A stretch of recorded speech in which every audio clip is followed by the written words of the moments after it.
I'm great. How are you? Good. Why don't you go ahead and start recording? Okay. All right. Good morning, everyone. This is a work session. Recording in progress. This is a work session of the Portland City Council. Today's date is March 31st, 2022. Today, we have a very exciting work session on economic prosperity. And with that, Kimberly, I believe I turn this over to you. But before, or it's going to be Jessica, I can tell. Thank you. Director Kennard. But before I do that, I really want to acknowledge the work of our folks at Prosper Portland. Director Branham, you and your team at Prosper Portland have worked so hard throughout this pandemic. In addition to the work that you do ordinarily, you've come up with new programming ideas, new supports. You've helped lift those portions of our local economy, particularly small businesses, BIPOC and women-owned businesses in particular, that were at extreme risk during the pandemic. You've helped implement strategies to continue to support businesses that have been impacted by various aspects of the economic downturn, including some of the criminal destruction and damage that was done downtown. You have continued to recruit businesses to Portland, and I know that in the coming days and weeks, we're going to have some very exciting announcements about new companies choosing to invest in and localize their operations in the city of Portland. So that'll be all very exciting. But I just don't think you or your team get the credit they deserve. And I look forward to not only your continued service in this capacity, but the service of all of the good folks at Prosper Portland in the years ahead. So I just wanted to start that off and acknowledge the great work you've done. Director Kennard, I'll stop talking. It's up to you. Good luck. Thank you, Mayor, and good morning to you and the members of the council and our community budget advisors. Thank you for being here today for our 7th and final March budget work session. Before we get started, I would like to turn it over to Interim Director of the Office of Equity, Jeff Selby. Thanks, Director Kennard. Hello, everybody. I'm Jeff Selby. I use he, him pronouns. I'm the Interim Director of the Office of Equity and Human Rights. And as we start our session today, I just want to share a couple of reminders for equity and inclusion. As you introduce yourselves today, please share your pronouns if you're comfortable doing so. As city employees, it shows that we value safe, inclusive spaces for people of any gender, and that gender cannot be assumed based on appearance, voice, or name. And the practice creates a safer, more inclusive environment for transgender and non-binary folks. This is especially important as we recognize International Transgender Day of Visibility today. Also, as you guide us through your presentations, please describe any photos or graphics on your slides. There are a lot of folks who can't see those photos or graphics. And if you could describe them, folks who are blind or have low vision can engage with your presentation in a more meaningful way. Also, as a note to community members who may not be aware, each bureau has submitted a completed budget equity assessment tool developed by the Office of Equity and Human Rights. Our team has reviewed all assessments and provided feedback to all bureaus and elected officials' offices. The City Budget Office has also updated their equity scoring tool this year. So these tools are just another way for the city to institutionalize equity and ensure we're centering communities of color in our budget discussions, because as we all know, you can engage an organization's priorities by examining where they put their funding. So thanks, everyone. Thank you, Director Selby. So now I am very pleased to turn the floor over to Director Kimberly Branham, who will lead us through a series of presentations on economic stabilization and recovery. Good morning. Thank you, Director Kennard, and thank you, Mayor Wheeler, for those very kind remarks. Pleased to be with you, council members and Budget Advisory Committee members.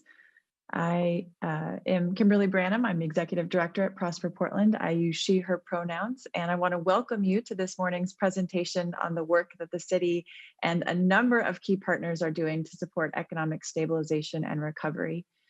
I also want to thank the council clerk for driving our presentation this morning. We can go ahead and start the presentation now. All right. Oops, excuse me. So the City Budget Office asked me to convene and to coordinate this briefing to talk about the really important very interconnected work that's being done by city bureaus and key partners to foster economic growth and equitable opportunities for Portland's residents, businesses, and diverse communities. As shown in the logos on this page, we'll have a chance to hear from the Bureau of Development Services, Portland Bureau of Transportation, Civic Life, the Office of Community Technology, the Children's Levies, and my colleagues at Prosper Portland, as well as from key partners receiving ongoing public investments, including Work Systems, Venture Portland, Travel Portland, and Greater Portland, Inc. Next slide, please. We really appreciate the opportunity to share and discuss this work with you. And there will be 4 main chapters structured around 4 key priorities that we're going to cover during our discussion this morning, with 4 panels addressing related progress, priorities, and any related budget asks. Before we welcome each panel, I'll walk through some high-level context for that issue. We'll take a break between our second and third sections, probably around 10:15, and close our session with a discussion of next steps in developing the city's inclusive economic development strategy. Our 10 organizations have developed an integrated presentation and plan to move from one speaker to the next. We will have time for questions at the end of each panel and then again at the conclusion of the session.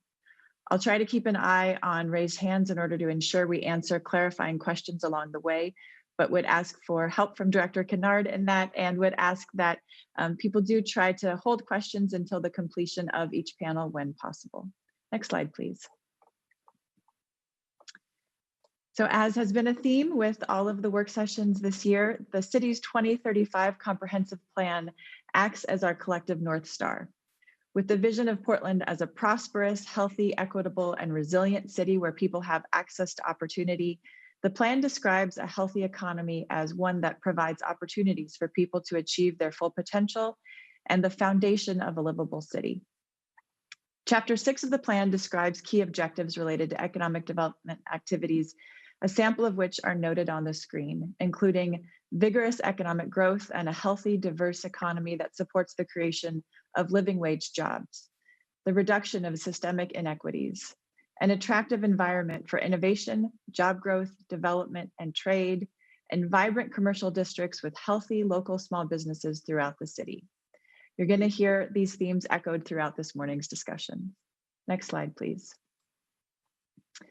If the comprehensive plan provides a clear destination and a high-level roadmap for the coming decades, I think we would say that at this 2-year mark of the pandemic, we find ourselves at a crossroad, wondering which path to take and how the terrain has changed. We all recognize that it's a challenging place to be. The pandemic has impacted every industry, every household, and every community, but in widely divergent, inequitable, and unpredictable ways. And it has reinforced how intrinsically connected we all are. We cannot have a thriving economy, for example, if large portions of our society, of our city, face systemic barriers to entry to employment, or if employers cannot attract the employees that they need to grow.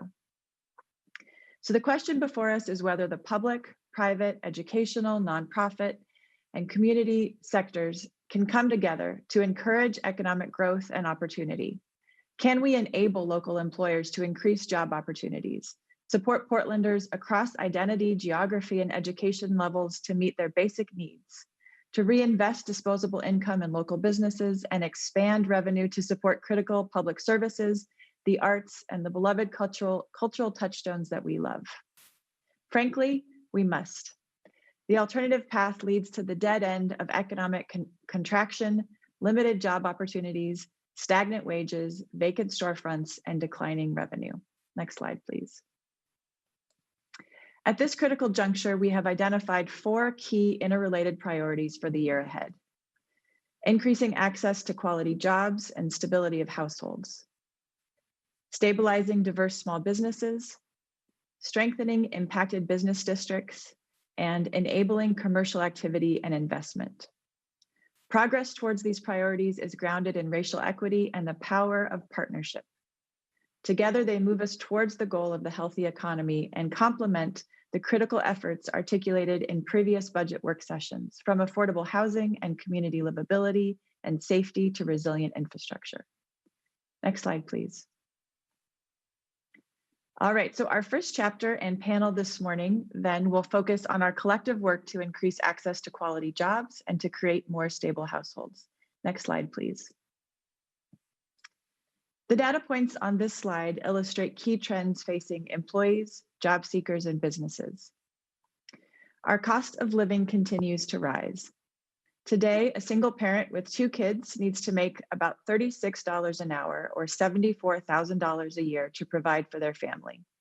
For a 2-parent household with 2 children, each income earner needs to make at least $20 an hour to meet basic food security, housing, transportation, and childcare needs, or what is called self-sufficiency. And racial equities persist. Compared to 62% of white households, only 31% of African-American households and 24% of Latinx households earn wages high enough to achieve self-sufficiency. At the same time, we're seeing employment numbers stabilize and wages increase, with an unemployment rate of 3.7%, down from 6.9% this time last year. And we're continuing to see increasingly divergent trends between those jobs in the knowledge economy and those in the service sector. As we look at occupations that present opportunities in the coming years, we have a skills deficit for high wage, high education jobs in healthcare, management, IT, and business operations, and a surplus of people trained for jobs in lower paying industries that are likely to decrease with automation, like food prep, sales, office administration, and transportation. Now, some of these trends are not exactly true today. We see a lot of openings for food prep right now, but the skills gap does point to the pressing need for investment in skills training to support individuals and to meet critical business needs in the coming years. Next slide, please. So, what business lines and tools do we collectively deploy to meet these needs? In this slide, we highlight 3 core business lines. The first is workforce development, which focuses on an individual's ability to grow their skills, provide relevant training, and connection to career path employment. Business development focuses on increasing a firm or an industry's competitiveness to drive job creation. And financial investments and community benefits can be stewarded to support the previous business lines. For individuals, that can mean providing free transit passes for job seekers. For businesses, that can include time-limited tax abatements that require public benefit agreements. Next slide, please. So with that framing, I'm very pleased to welcome Prosper Portland's Economic Development Director, Shay Flaherty-Bettine, Andrew McGough, Executive Director at Work Systems, and Portland Children Levy Director, Lisa Pellegrino, for our first panel. All right, so Shay, take it away. Thank you, Executive Director Branham. Muy buenos dias all. My name is Shay Flaherty-Bettine. I use he, him, and elle pronouns, and I serve as the Economic Development Director at Prosper Portland. Next slide, please. So for those of you listening, the screen currently shows a flowchart of icons and text representing the journey a small manufacturing business may take as it interacts with various economic development initiatives and partners that you may hear from today. We will show several such client journeys as we progress through this presentation. So the journey you see here demonstrates the way that we increase employment opportunities when working with a local traded sector business. Here, a small manufacturing business initially connects with Prosper Portland's manufacturing industry liaison. They receive operational efficiency services from our OMEP partners. They work to improve their internal workplace culture and intentional hiring via Portland Means Progress. And finally, they engage with workforce navigators at Work Systems and its partners like Urban League to recruit job seekers to their open positions. Next slide, please. The current screen also shows a similar client journey flow chart with icons and text representing the path a job seeker may take. In this example, compiled from real client stories, a young mother previously involved in the criminal justice system gets connected with POIC, or the Portland Opportunities Industrialization Center, a provider in Work Systems' Next Gen program.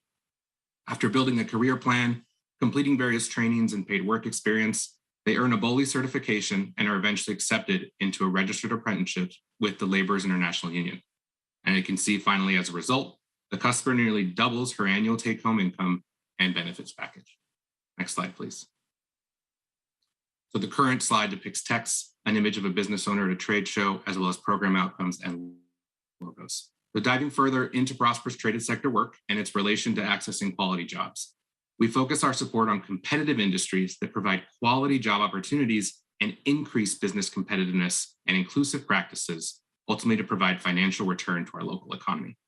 Some of the work focuses on helping traded sector businesses grow, particularly in our target industry clusters, which are athletic and outdoor, tech and media, metals and machinery, green cities, and our Portland Film Office. Other parts of our department's work focus on helping traded sector businesses in our city actually become more inclusive. So this includes initiatives like Portland Means Progress, where businesses make commitments to either intentional procurement from Black, Indigenous, and people of color or BIPOC-owned firms, tackling internal culture change for better retention of BIPOC staff, or intentional hiring via partners like emerging leaders. Collectively, these efforts have led to over $200 million in local spend at local BIPOC-owned firms, almost 600 internships in the past few years, and over 1,200 jobs created last fiscal year, as well as more than $1 billion in local investment from business expansions across the clusters. Next slide, please. So the current slide mainly just depicts text. Our traded sector team has one new one-time general fund request this year, and it's really building on an ongoing collaboration we have with the Office of Community Technology and engagements with local BIPOC leaders in Portland's tech industry. What we're seeking to do is to expand our capacity to serve and support scaling and growth efforts for 60 BIPOC-owned tech firms. While we currently have business assistance services that support emerging traded sector firms, we know that there are challenges to driving diversity and inclusion and equitable growth in the tech industry that deserve particular attention and care. Tech is an industry with a very well-known skills gap and low representation for POC employees. And knowing that diverse founders are more likely to have diverse teams, we see supporting them as a viable intervention for driving equitable outcomes in this sector. We would also seek to build community capacity for doing the actual business development support and build on best practices that we've gleaned from our Inclusive Business Resource Network team. You'll also hear from Lena Gonzalez later today around another request that complements this work and stems from the same community engagement efforts, albeit we seek to support different stages of a business's life cycle in ways that reflect our respective areas of expertise as bureaus and subject matter experts. So with that, I'll pass it to Andrew McGough, Executive Director of Work Systems, Inc. Next slide, please. This slide depicts primarily text with a little bit of information on the number of folks not achieving self-sufficiency. Excuse me. Good morning, Mayor and Commissioners. My name is Andrew McGough, and I use he, him pronouns, and I'm the Executive Director of Work Systems, which is the Workforce Development Board for the City of Portland, Washington, and Multnomah counties. As the Workforce Board, we are designated by the Governor in consultation with local elected leaders to receive and manage certain pots of federal and state resources to improve the quality of the regional workforce and the workforce needs of regional businesses. We have worked in this capacity with the city since 1998. Our role is to coordinate a variety of regional workforce resources and programs to help people obtain family-sustaining jobs and for businesses to find the people they need to compete and grow. We are currently managing more than 50 funding streams, which are delivered through a network of 40 community-based education, business, and agency partners. Our goal is to build a sustainable system that meets people where they are, maximizes the strengths of our community partners, and supports the needs of workers and businesses. Next slide, please. This is a graphical slide that contains a lot of logos of local organizations that we work with. So we have a longstanding partnership with the city and Prosper Portland that serves approximately 2,000 low-income city residents per year, delivered through a network of community-based and education organizations. By working together, we braid multiple funding streams to create a sustainable continuum of services for our most vulnerable and historically marginalized residents. Next slide, please. There's a graph, a pie chart on this that shows the percentage of people served by our programs. We were fortunate to receive $4 million in the initial round of city ARPA funding, and I want to thank the mayor and the commissioners for that support. Those resources are being used to provide rapid recareering and paid work experiences for Portlanders most impacted by the pandemic, with a special focus on individuals at risk of violence and houselessness. Rapid Recareering Services are employer-led, short-term certificated trainings that result in immediate placement in career track employment. Currently, we have trainings available in banking, healthcare, IT, and waste recycling. In addition, we are currently developing opportunities in the semiconductor and utility sectors. After kicking off the program in December of last year, to date, we have served 92 Portlanders with an overall goal of serving 500. Of those 92, 76% are people of color. Even with Omicron shutdown, we are ahead of our planned obligation rate and are confident we will achieve or exceed all of our contracted goals. Next slide, please. This is mostly just a text slide. Our request for this round of funding is for $4.6 million, which will serve an additional 500 Portlanders. 375 of those, approximately, will receive rapid recareering training and support, and 125 will receive paid jobs. In addition, 250 local businesses will be supported through a campaign of intentional shopping and dining focused on those businesses most impacted by the COVID downturn. Thank you for your time and consideration, and I look forward to answering any questions you may have. And I'll turn it over back to you, Shay. I believe Lisa's not. Okay, I just want to make sure. Good morning, counselors. I'm Lisa Pellegrino, Executive Director at the Children's Levy, and I use she, her pronouns. I think you need to move to the next slide. I'm going to give you a brief overview on how the Children's Levy is supporting family stability and also supporting economic recovery. So as you know, the Children's Levy is solely funded through a local option property tax. And under the ballot measure that we work under, our goals are to prepare children for school, to support their success inside and outside of school, and to eliminate racial and ethnic disparities in children's well-being and school success by investing in programs that support early childhood development, that prevent child abuse and intervene when there is child abuse, that support youth and foster care, that provide after-school and mentoring programs, and hunger relief programs. The Children's Levy currently funds 92 grants at 51 different community-based agencies. And during the pandemic, these programs really pivoted to make sure they could continue delivering services. They delivered virtual services. They changed how they were delivering services to support people's technological needs, both children and families, to engage in online school and to access community resources that they really needed during the pandemic.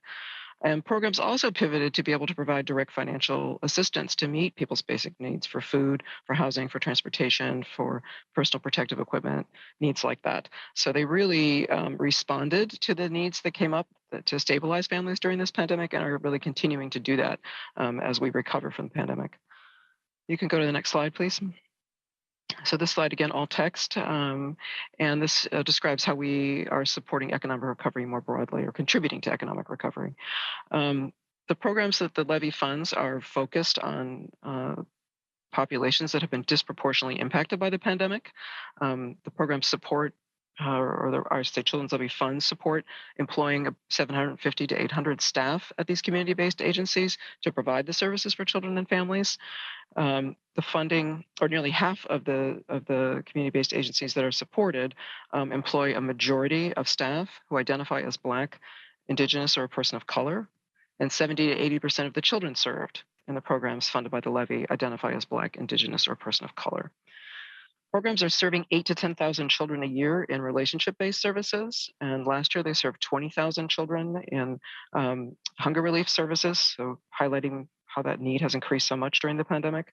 And they provided school pantry services, meal delivery, and home food box delivery to families. Programs that we support are also helping working parents stay working by providing preschool and after-school programs that extend that day so parents can work a full day. And we also fund direct subsidies for working parents to access quality childcare.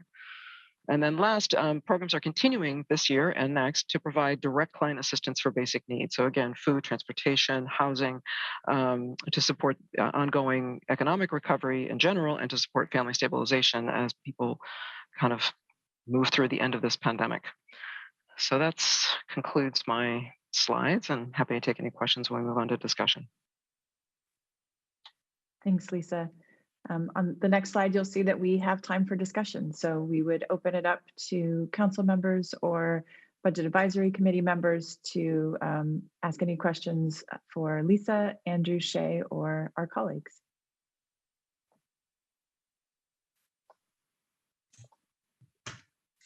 Commissioner Rubio.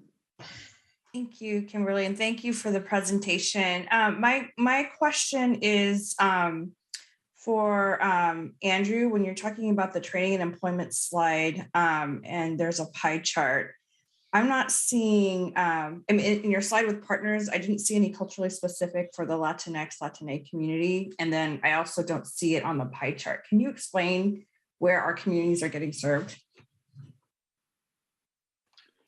Yeah, thank you, Commissioner Rubio. We do have a relationship with Latino Network, as you know, and that's not part necessarily of the Economic Opportunity Program, which is a relationship with the city, but that's another relationship that Work Systems maintains with Latino Network to ensure that our Latina populations have culturally specific services available. So they serve as a feeder organization for a broad array of other programs that we have available, and also those rapid recareering opportunities. So all of the partners in our networks, even though they may not be listed on this specific slide because those are specifically funded by the city, but if they're funded by another source and connected through our work, our network, they're also eligible, if they're city residents, to get referred into these programs that are available through this. So they might not be listed on that slide only because they're not funded under that specific pot of money, but the relationships exist through our other resources. And this would be the same for Native American indigenous communities as well? Yes, yes. Okay. And then on the participant demographic, can you tell me where that our community would show up there? If someone could move back to that slide, that would be helpful. Just because I don't have the slides in front of me, I'm sorry. And I've also asked Patrick Gearing, who is our Chief Program Officer. So this, again, these are organizations that are specifically funded by city resources. So the Economic Opportunity Program, the Next Gen program, is a combined program that's supported by both city resources and other federal and state resources managed by us. And then the Navigator program is again a city-funded program. So other organizations that might be appropriately served by this, but aren't specifically funded by that, wouldn't show up in this graphic. But we can provide you a list of all of the organizations that are receiving funding if that would be helpful through Work Systems. So that would extend beyond just the city-funded programs, but these are intended to show what's funded by the city. And these are the people served, or they're organized, I guess. So it's hard for me to understand that no Latinx people are being served even by any no wrong door policy, that anybody can go through any way, then they should be able to show up on this graph, right? Yeah, but well, maybe I'm not looking at the right slide. Is this the right slide, or are you talking about the pie chart? The pie chart. Okay, can we go to the pie chart? The training and employment support. Actually, all of them, I don't see. It's just, I'm just raising it as a flag that it's, it would be nice for people, for communities to see themselves reflected on that, Patrick, so that we are actually serving. No, absolutely. I totally agree with you. Patrick, can you explain or respond to that? Yeah, and one of these slides is so light in color, I can't actually see. I think Commissioner Rubio asked about Native American, and that portion is 6%. And then I think probably what's happening here is that we have taken race and separated out ethnicity, and I'm not sure if it's appearing. So we can get that information to you. The categorization of the demographics was different than our normal for this ARPA funding. White slices, multiracial. Okay, yeah. So we can get that information for you, and I think this is what's showing up here because it's 76% people of color overall. Is that it's a categorization issue, and we'll have to get back to you with the data you're requesting. Okay.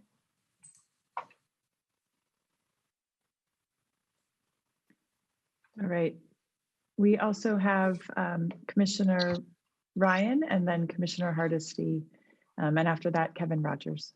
I put my hand down. Commissioner Rubio got right in there on the questions I was going to ask. Oh, great. Okay. Commissioner Hardesty. Thank you so much. And I want to add to the mayor's opening about what a pleasure it was to work with Prosper at the beginning of COVID. We did an incredible job of getting money into the hands of some very needed dollars into the hands of small businesses, especially Asian Pacific Islanders originally, and then with the second influx of money, majority BIPOC-owned businesses. So I want to add my congratulations to that message because it was absolutely true. As a council, as you know, however, we have to figure out what the future looks like collectively. So I'm not ready yet to say what the future looks like because we're still in this process. I wanted to go back to the slide that said, I think it was 16 or 1900 participants, which really doesn't tell me a lot about 1900. Really doesn't tell me where they are in the process and whether or not they have they're on a successful path. I'm wondering how we get data. This program's been around for a couple of years, and I still get the data on what's wrong continues to get worse and worse, and the data on how we're impacting it doesn't appear to match up.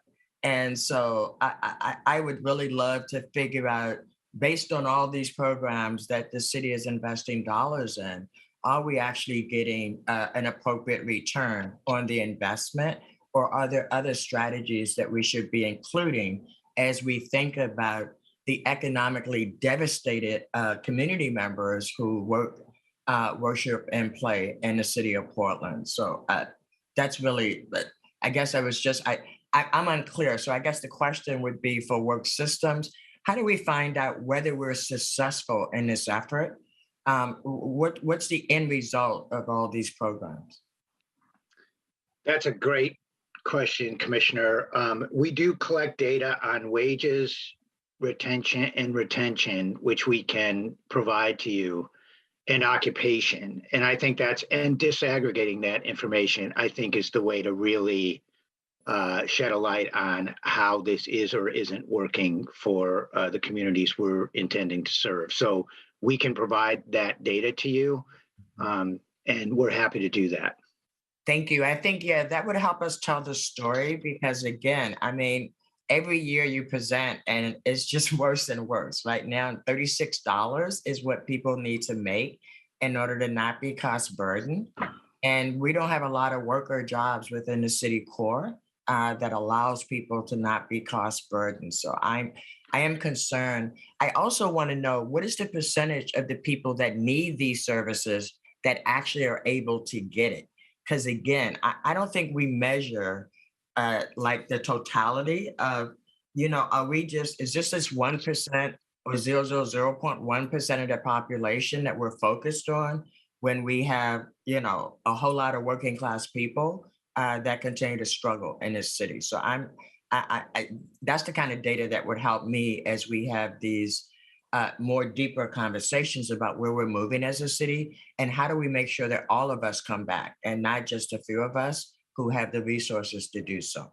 Thank you. Yeah. fully appreciate those comments, Commissioner, because you're right on. I sort of glossed over the initial slide that had 99,000. That's 99,000 families in the region who aren't making self-sufficiency wages.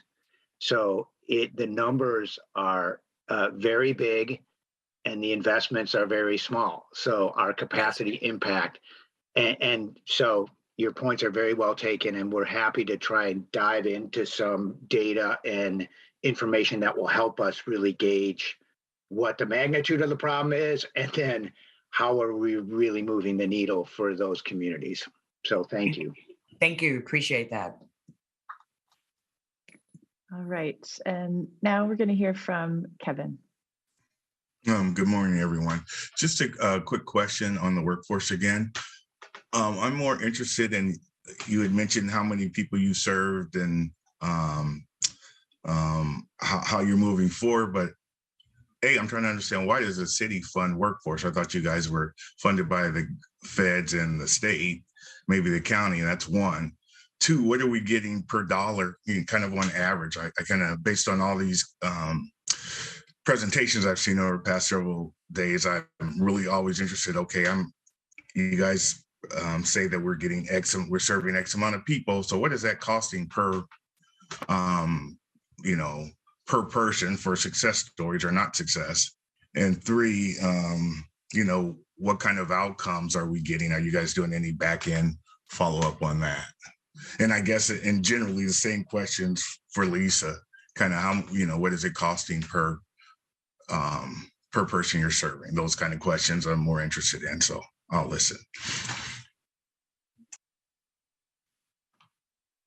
Well, I appreciate those, Kevin. And in part, I think the city funds because the resources available from other sources are diminishing at best. We've seen a steady decline over the last 2 decades in federal and state investments in workforce development. So, and we have massive increasing problems related to economic disparities that I think need to be addressed. So we're appreciative of the city's partnership in trying to address what is a very significant challenges.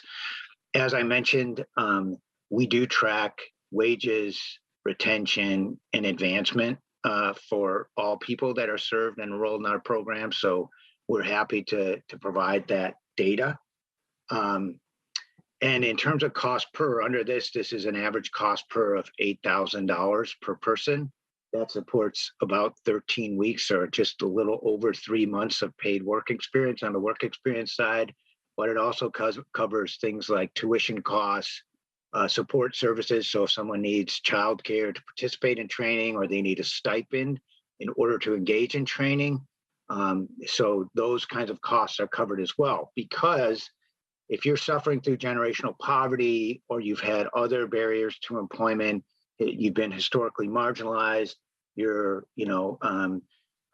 this is your first job after a long time, the challenge is to participate in training and position yourself for success in career track employment are high, and it's expensive to take someone from poverty to prosperity. And I think we need to just sort of acknowledge that and be prepared to provide that kind of support, because the payoff is enormous. To move someone from a $15 an hour job to a career track job that allows them to support themselves and their family, the payoff to the community is massive. And I am happy to sort of dive into the economic impacts, the cost benefits, but they do kind of vary depending on an individual's circumstances. But I think we just need to sort of generally recognize, if the goal here is to move people from poverty and put them in a position of economic prosperity, it's probably going to cost us quite a bit of money.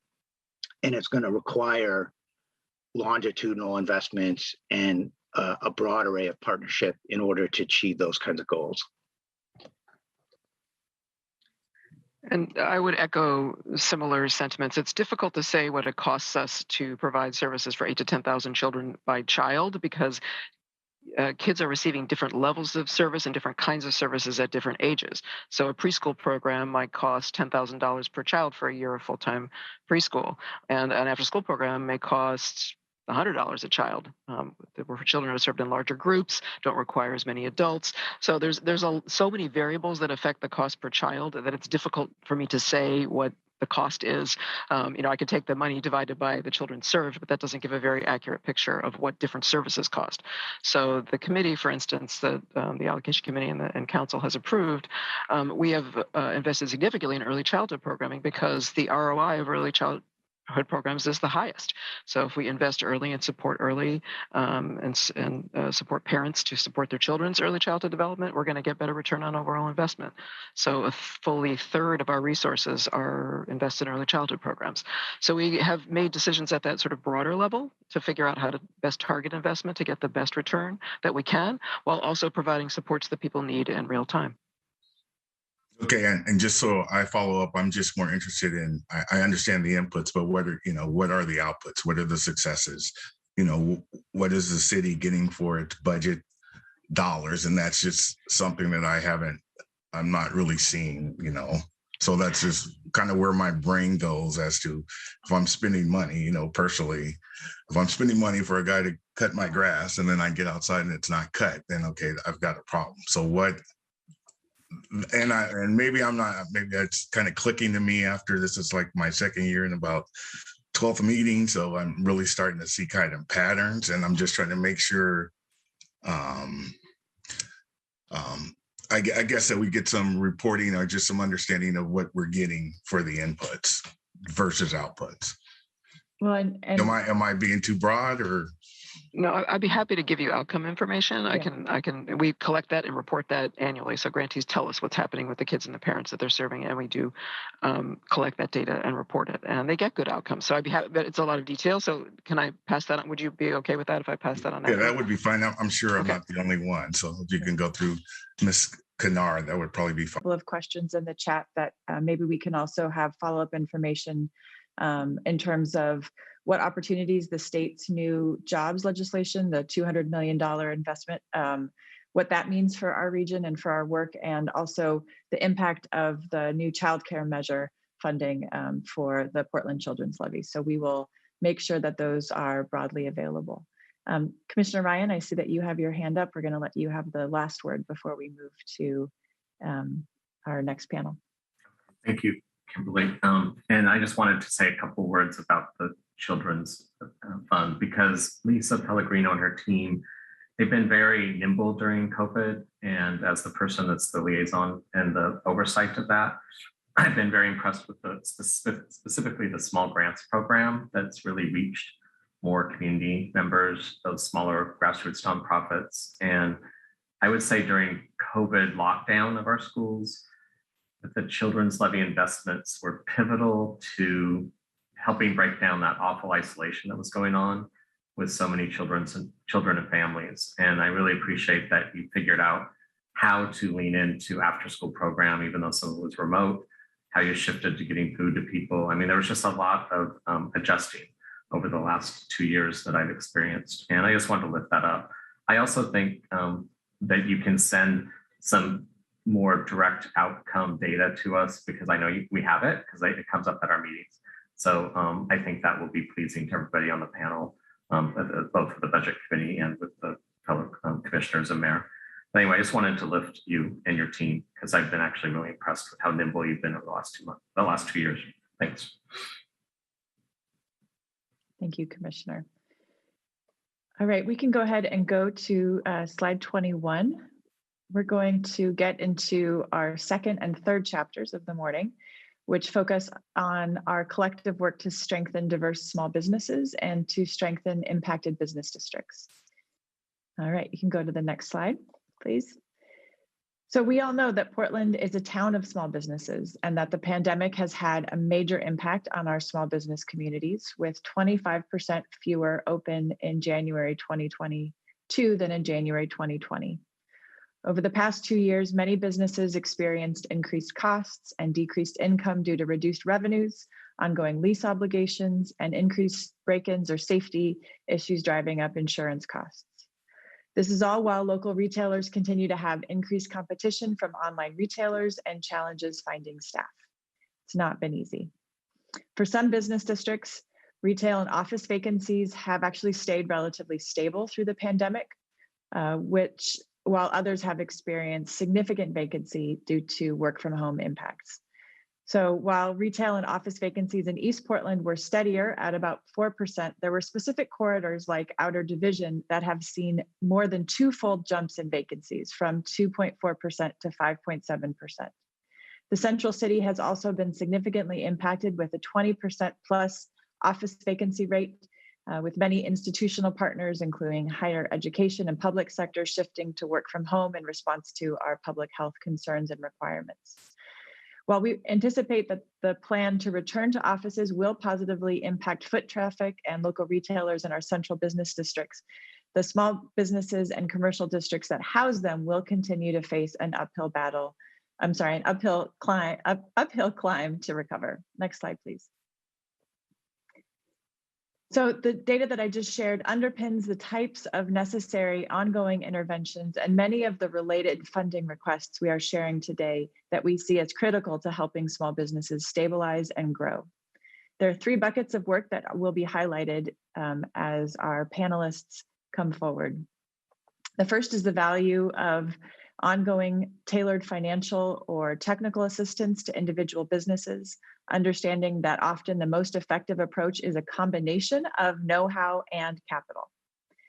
There are related efforts like leasing and operating funding for small businesses working to stay open and remain competitive, and re-tenanting vacancies to fill holes and create opportunities for diverse businesses. And finally, the support of the capacity of community and business-led organizations to do programming and marketing and activations really helps drive foot traffic and meets business district specific needs. Next slide, please. So with that, I am pleased to welcome back Prosper's Shay Flaherty-Bettine, as well as Civic Life's Christina Corsi and Lena Gonzalez-Baird from the Office of Community Technology. Shay. Thank you, Kimberly. Next slide, please.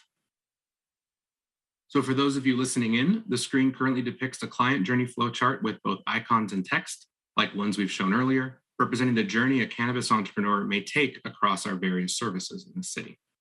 In this instance, an aspiring Black or brown cannabis entrepreneur is interested in opening a retail dispensary.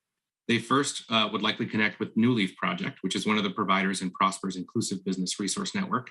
There, they receive support navigating the comprehensive regional regulations that are required when opening a cannabis business, as well as getting connected to broader business technical assistance services like bookkeeping and legal support. They may be facing technology barriers, so they may look to the Office of Community Technology for both tech tools and even hardware like laptops. And after getting better acquainted with some of the basics like email and computer basics, they could be ready for a Mercatus digital marketing program cohort, which is administered at Prosper Portland, where they complete a cohort course tailored to their unique marketing needs and receive a micro grant to invest to either a website or search engine optimization or establishing some social media presence and campaigns. So at this point in their journey, it's probably been some time. They have the skills and resources to register their business at the Office of Civic Life and open a retail location. They may have suffered a major setback throughout the last few years due to wildfires, and so they apply and receive a cannabis relief grant, again through the Office of Community and Civic Life. And finally, once they're established and they have a location and steady revenue, they may look to join their local business association, getting access to events and programming in their neighborhood, which is the work of our partners at Ventureport. Next slide, please. So the image currently depicts a fourth client journey flowchart with logos and text.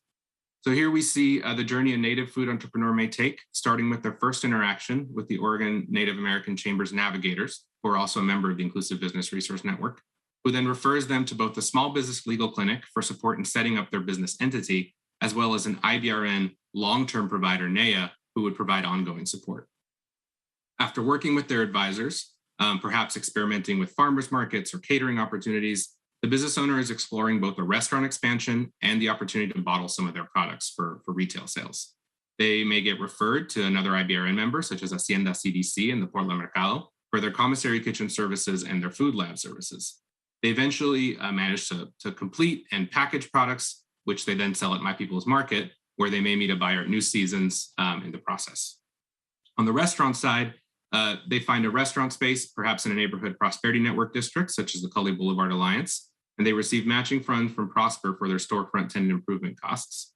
And lastly, knowing the need to adapt to the changing times, they apply for a healthy business permit with PBOT to construct outdoor seating and pivot to the changing consumer safety demands of our city. Next slide, please. So going back to our priority of stabilizing diverse small businesses, the current slide depicts various outcomes and 4 images of plants at different stages of growth, representing stages in the business's cycle. Various programs such as our Inclusive Business Resource Network, our Neighborhood Prosperity Network, and our traded sector services are represented as water droplets, nurturing their respective clients, and for those of you listening. So each year, we serve thousands of local businesses with relevant programming and resources designed to help firms and entrepreneurs alike.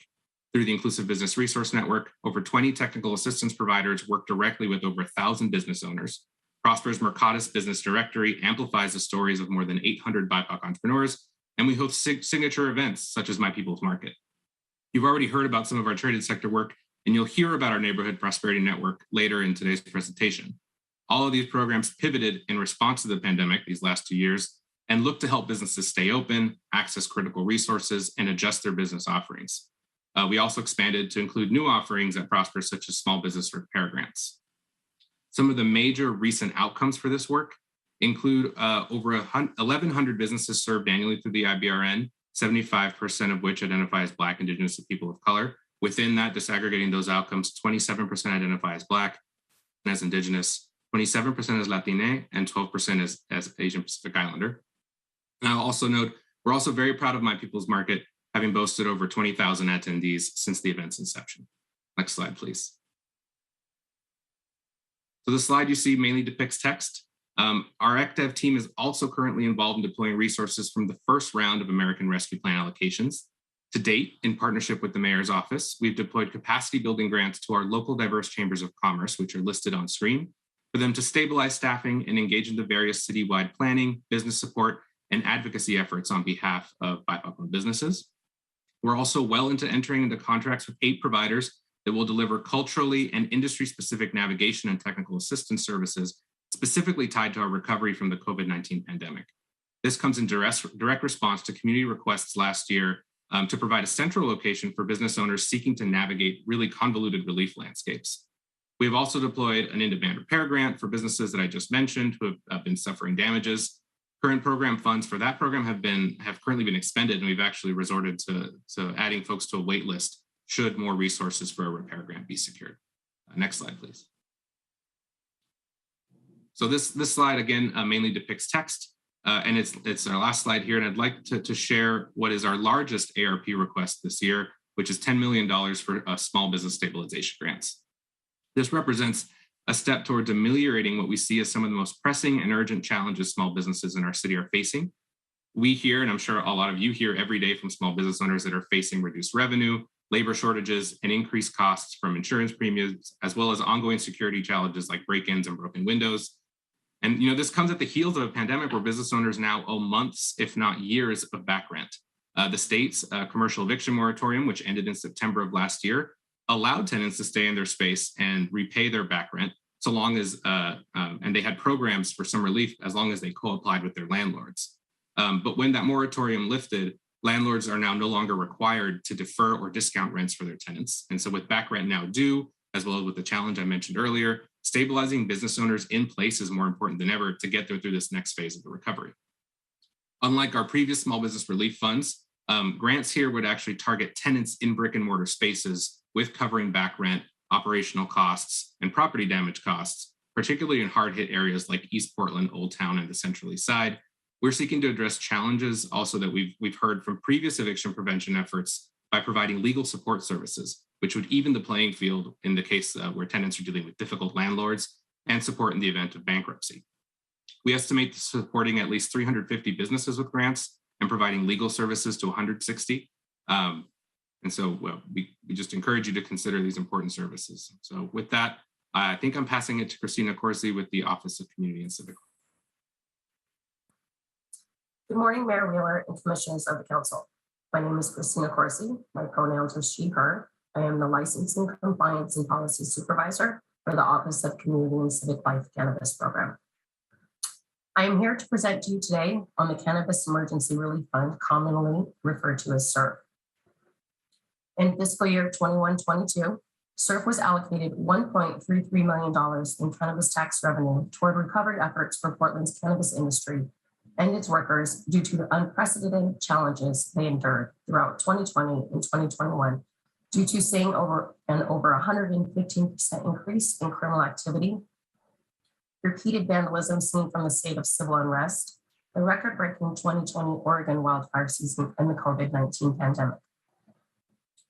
CERF provides grants of up to $25,000 for small licensed cannabis businesses within Portland city limits and up to $5,000 to cannabis industry workers economically impacted and still reeling in the residual effects of illness, trauma, and grief suffered from such impacts. In December 2021, we received a historic 5-0 vote from Council that allowed Portland to become the first government jurisdiction in the country to provide emergency relief to cannabis businesses and workers as they continue to endure impacts not eligible for federal funding. CERF funds are being prioritized for historically disadvantaged populations, which are minority, women, or veteran-owned, and those qualifying as a small business. In the fiscal year 22-23 budget, we originally requested $1.5 million. However, due to a low projection of cannabis tax revenue, we have amended our funding request to $500,000. Next slide, please. The Cannabis Program provided non-competitive umbrella grant agreements to 3 uniquely selected organizations to manage applications and disperse funds. These organizations are New Leaf Project, Oregon Cannabis Association, and the Initiative. Applications opened February 1st, 2022, and due to an overwhelming demand, application acceptance was paused after only 23 days. On this page, you will see a sliding bar chart which depicts the number of total available funds versus the total amount of funds requested. The amount of total funds available after deducting the administrative overhead cost was approximately $1.1 million. The total amount of funds requested was approximately $2.1 million. I would like to remind you again that this was the amount requested within the first 23 days of applications being open. There is still a much greater need for many businesses who will not be able to be served with this round of funding. 96% of applications met the CERF priority designation of a disadvantaged business, which again is minority, women, veteran-owned, or qualifying as a small business. 34% of applications met New Project's priority designation of Black, Latino, or Indigenous-owned businesses. These communities are known to have been most disproportionately harmed by cannabis criminalization. Next slide, please. On this slide in the upper right-hand corner is a picture of a small business that has been boarded up and has been heavily graffitied. This is a realistic picture of many of Portland's small cannabis businesses. These are some compelling case stories that we have heard from some of our business owners and its workers seeking CERF relief. We have a female-owned and led business that has been broken into 22 times in 24 months. She is a young woman who has had to manage the break-ins, the safety of herself and her employees, repaired all the work, and keep her business going through COVID. Small business experienced armed robbery where the female bartender was tied up in a safe room and held at gunpoint. She is in need of counseling but does not have medical insurance. Another small business experienced armed robbery. One male was hogtied and pistol whipped for 17 minutes before he gave up the combination to the safe. The business lost over $150,000 in cash. There's a jointly owned retail and processor business. Both were broken into twice in 2020.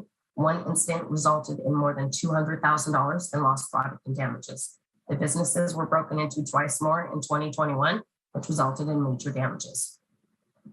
Another retail location was broken into 5 times, one being an armed robbery between July 2020 and August 2021. There's a small and local family-owned business that has come close to closing the doors many times over the past 2 years. They have suffered enormous financial and emotional impact from COVID-19 and the wildfires.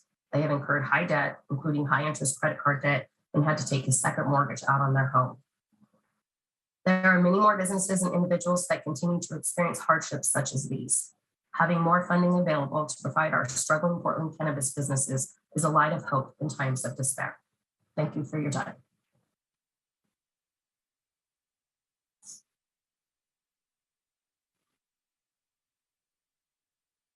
Good morning. Good morning, Mayor, Commissioners, and the Community Budget Advisory Board members. Pleased to be with you. My name is Lena Gonzalez. I use they, them pronouns and am the Digital Equity Coordinator at the Office for Community, trying to build upon or enhance the digital skills development for small businesses. In each case, these skills will offer access to greater revenue, wages, and ultimately enhance wealth creation. So slide 1 displays text only. In digital equity circles, we often talk about the 3-part formula: connectivity, devices, and digital skills as necessary for full digital inclusion. City Council allocated $75,000 through OCT's Digital Inclusion Fund in support of digital equity for small businesses.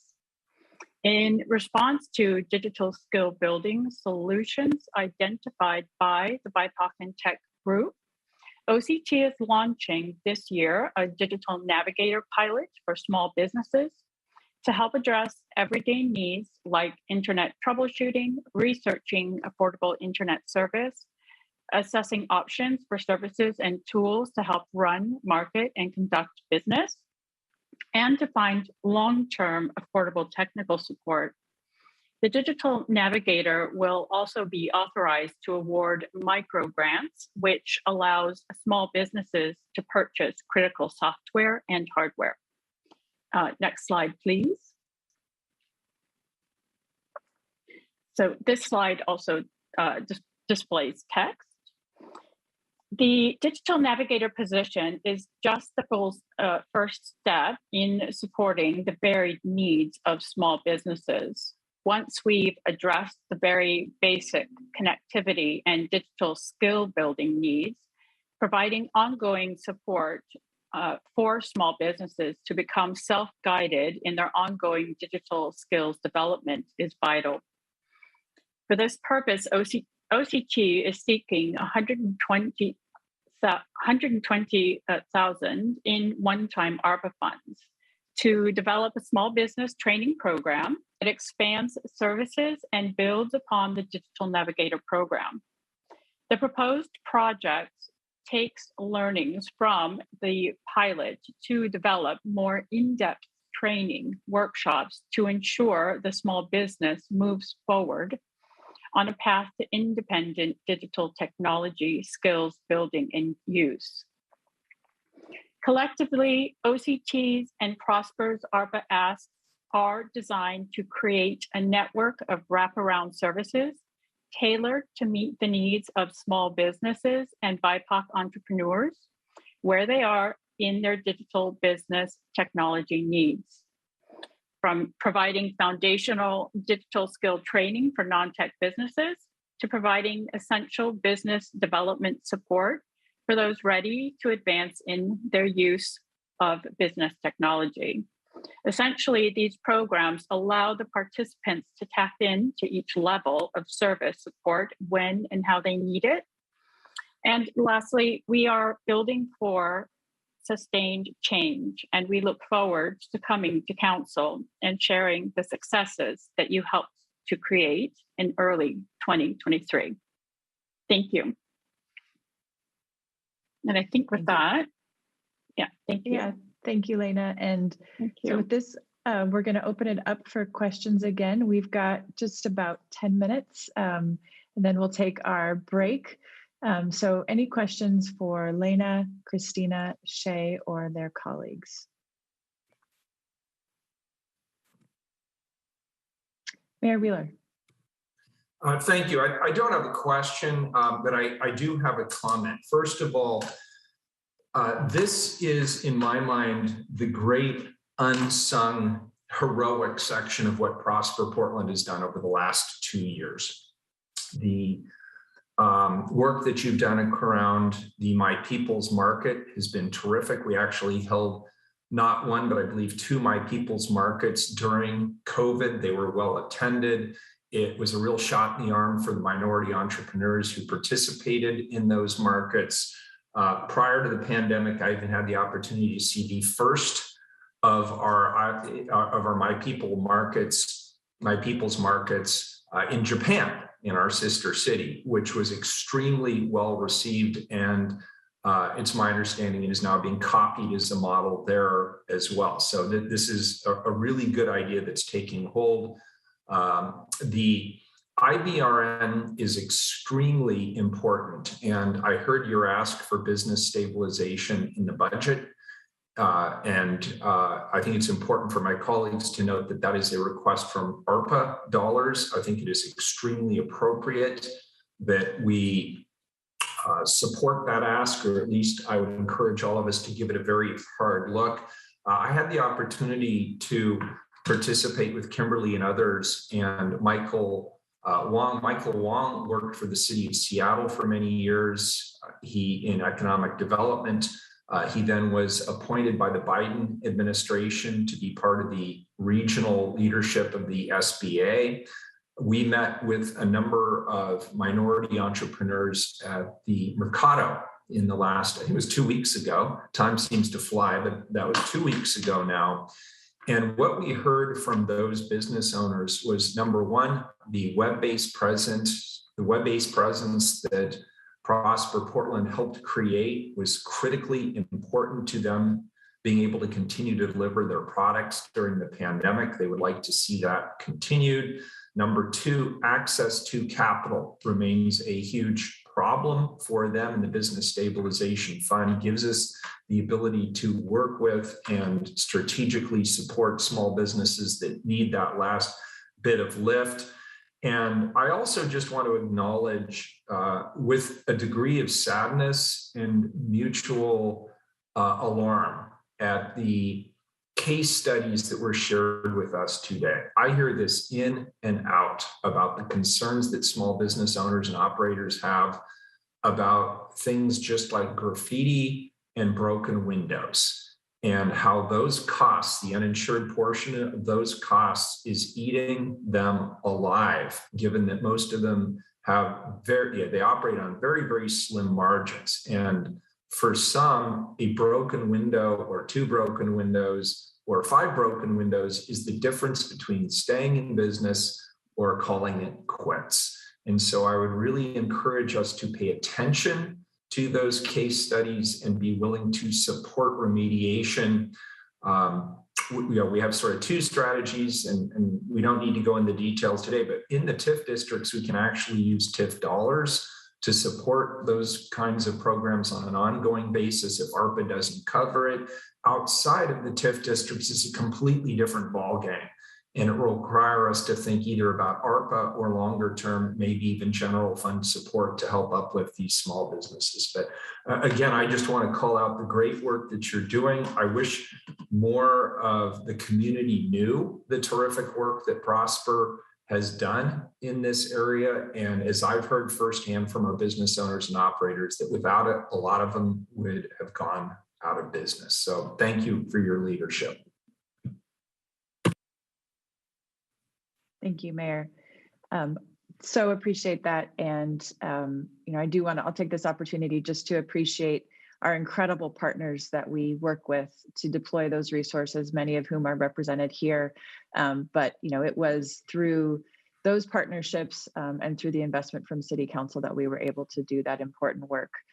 Kimberly, if I could jump in, you mentioned it earlier in the presentation, or it was mentioned, the work we do with the chambers. This isn't the city operating on its own. This is very much percolating up from business owners and operators through some of our culturally specific chambers to Prosper, who's then connecting with our federal resources, whether it's workforce through work systems or it's through ARPA dollars allocated by the City Council. We've actually got a pretty good model going here, and I'd like to see us sustain that model. Yeah, couldn't agree more. Thank you. Commissioner Ryan. Yes, good morning. I wanted to have a little bit more conversation about the stabilization grants.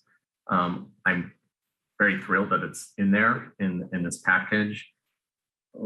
Like the mayor said, we all are having many conversations. I'm sure I'm not alone. A day doesn't go by where I don't have a meaningful dialogue with a small business. Many times it's listening to a lot of pain about how they're trying to stay afloat. And everything that was mentioned earlier is a part of that story. And quite frankly, they're angry and frustrated. It's at a high pitch all over the city. And so, Kevin, I'm channeling your very common sense way of framing things a bit here, but I'm delighted to know that there's 10 million. And what I recall is that those are $25,000 grants. Is that correct? Which would cover then about 35 small businesses for these services to remain afloat, to pay back rent, to help with their increased insurance costs due to the vandalism. So it's like a really awful hamster wheel. So first you have to pay for the damages, then the support that you get to help compensate you for it is going up with insurance costs, or insurance companies are just dropping them. So can you tell me, is it really only going to cover 35 businesses? And I asked that question as a deficit, obviously. Is that for you, Kimberly? I think Shay's going to answer the question. Oh, yeah, Shay. My apologies, Commissioner. It's 350 businesses is our estimate. Oh, 350. Yeah, that was good. I missed a digit.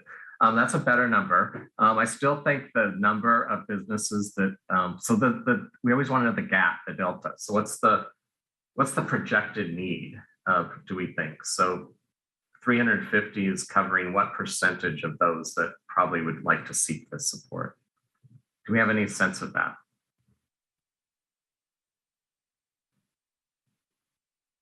Commissioner, I think it's challenging to ballpark it. I mean, there are a couple of data points that I think we can share with you as follow-up, but I will say we definitely recognize that the federal funding that has come through the PPP, and this was actually something we heard with our visit at the Mercado, was incredibly helpful. So the federal funds have addressed a good portion of some of the back rent and other operating deficits that businesses are facing. So the businesses that have not been able to access PPP are often those who don't have relationships with banks, who don't have credit history, or whose credit history is challenged, or businesses that have already accessed resources and continue to experience costs that exceed their new revenue. So it's probably a smaller portion than we might think of the overall business community, but I would say that we could very safely and easily deploy 2 or 3 times that in terms of the need. Now, the other question, though, is how can the system and the partners that we were talking about actually deploy those funds? Because there are federal resources, there are state resources that are coming. And so our fantastic partners, Microenterprise Services, Craft 3, NEA, all of these partners, I think we also need to make sure that we are not investing so much through these partners that they can't deploy. So I think, we chose 10 million because it felt like it would have a meaningful impact. We don't think it will solve the problem in its entirety, but we believe that these resources could be deployed and would have a significant impact. Okay, so what's our methodology to try to get an assessment of the need? And again, I just hear countless stories daily, and we all do. So that's why the number seems high to me. But well, we do have, we have current contracts with Eco Northwest to do some analysis based on resources that we got in the fall bump. So this is something that we can ask them to dig into and see if they have a way of estimating it. On the repair grant portion, so the smaller grants that tend to be, $1,000 or the like to help with broken windows. Right. We are submitting a request. It's in the spring bump, right? Spring bump, right? Okay. Because we have fully expended those resources. And so we think that there is a really significant ongoing need for those resources as well. And based on demand there, that we think that could be deployed just in the next few months. Okay, there's more things I want to ask, but I want to be respectful of others' time. Thank you. And if I could get any feedback, any updated information on the need, that would be great as we get closer to budget decisions. Thanks. Absolutely. All right, we've got Commissioner Hardesty, Commissioner Mapps, and Commissioner Rubio. I put my hand down just to Oh. make sure there was time for budget advisory committee members. Thank you. Okay, thank you, Commissioner. Commissioner Mattis. I recognize that we are tight on time today. So instead of posing a question, I'll just kind of get to my main point, which is really addressed to my colleagues and maybe staff too. But I have to say those cannabis business case studies were powerful.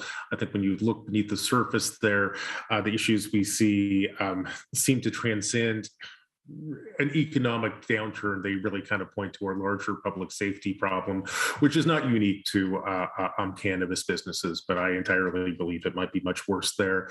And so as we put together a budget for this coming fiscal year, I sure hope that this council thinks about the intersection between our public safety system and economic development. If your windows, for example, get broken 5 times in 5 months, or you get broken into 27 times in a very short period of time, it's really hard to keep the doors open, whether you're a cannabis business or a restaurant or a consignment shop. And so that's certainly one of the areas I'm thinking about as we think about how to allocate scarce public resources.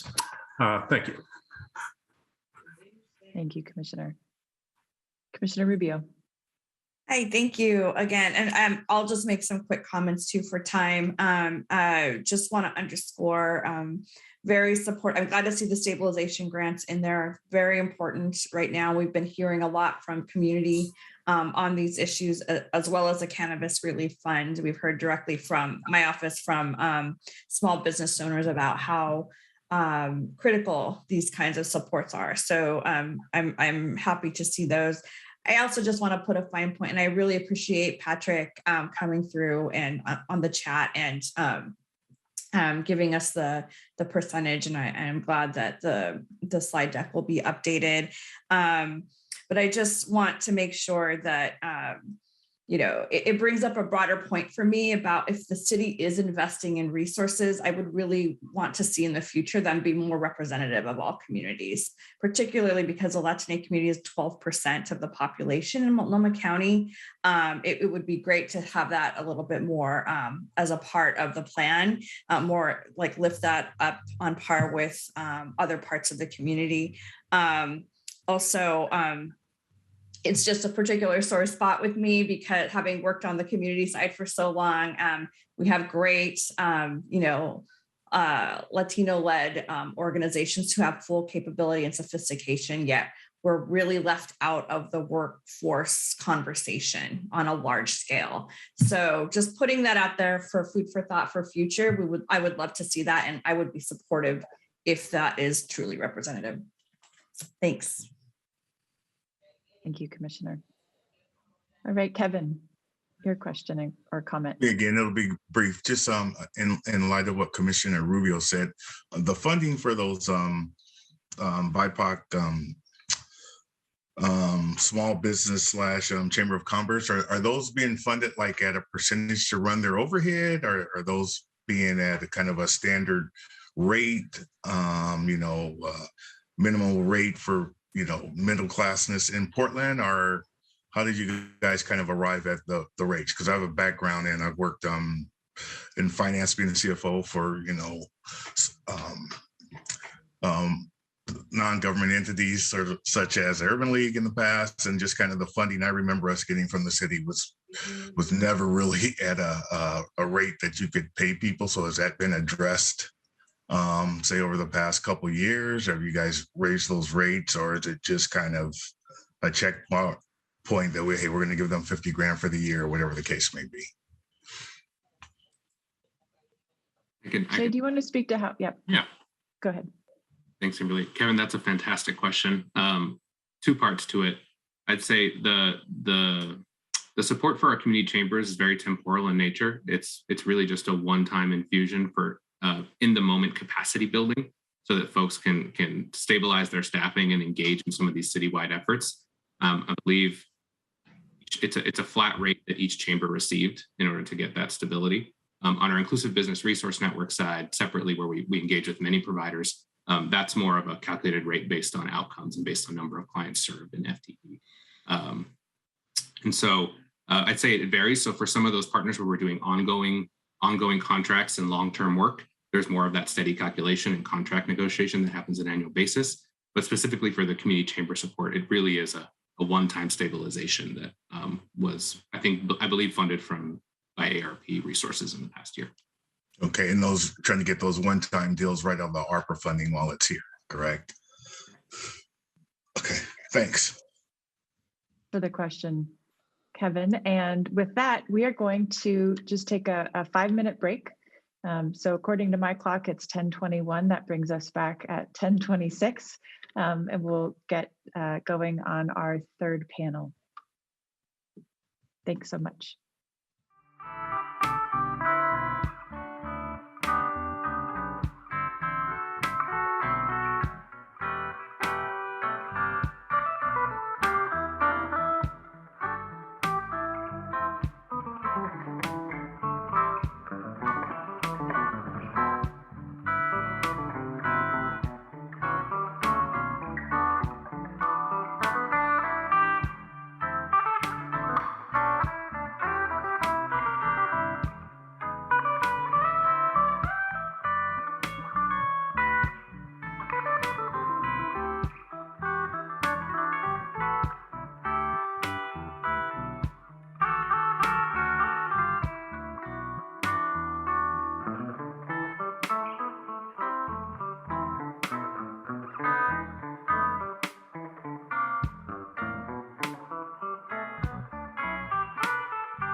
believe we're ready. All right, we're back in session. Recording in progress. All right, well, welcome back, everyone. We're going to jump right into the next panel, which will focus on our work to support the recovery and vibrancy of commercial districts across the city. So we'll welcome Prosper Portland's Director of Development and Investments, Lisa Abwaf, Joy Church, Executive Director of Venture Portland, and Director Chris Warner. And we can go ahead and pull up the slide deck. I think we're slide 37.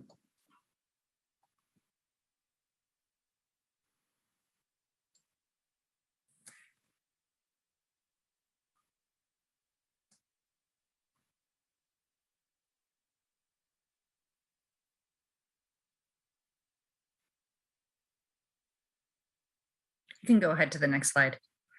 Good morning. As Kimberly mentioned, I'm Lisa Abwaf. I'm the Director of Development and Investment with Prosper Portland. I use she, her pronouns, and I'm glad to be here today.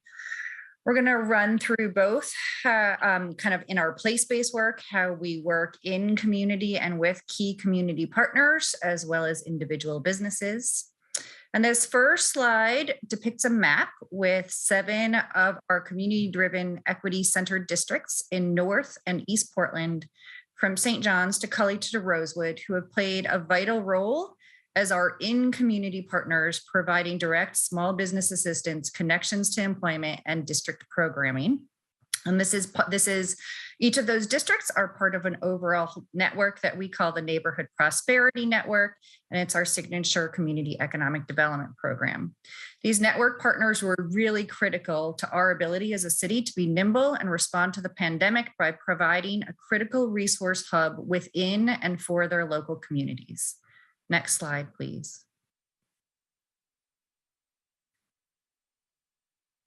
These partners not only kind of supported Prosper's work on it and have been key partners in our work on an ongoing basis. They also supported the Portland Housing Bureau, Multnomah County, and other partners through distributing small business relief fund grants that were discussed earlier in the discussion, as well as household assistance cards, personal protective equipment, and over 620 digital devices, multi-language signage, and 6,000 meals to 3 homeless shelters. So as you can note, they're a really key hub for resource access in community.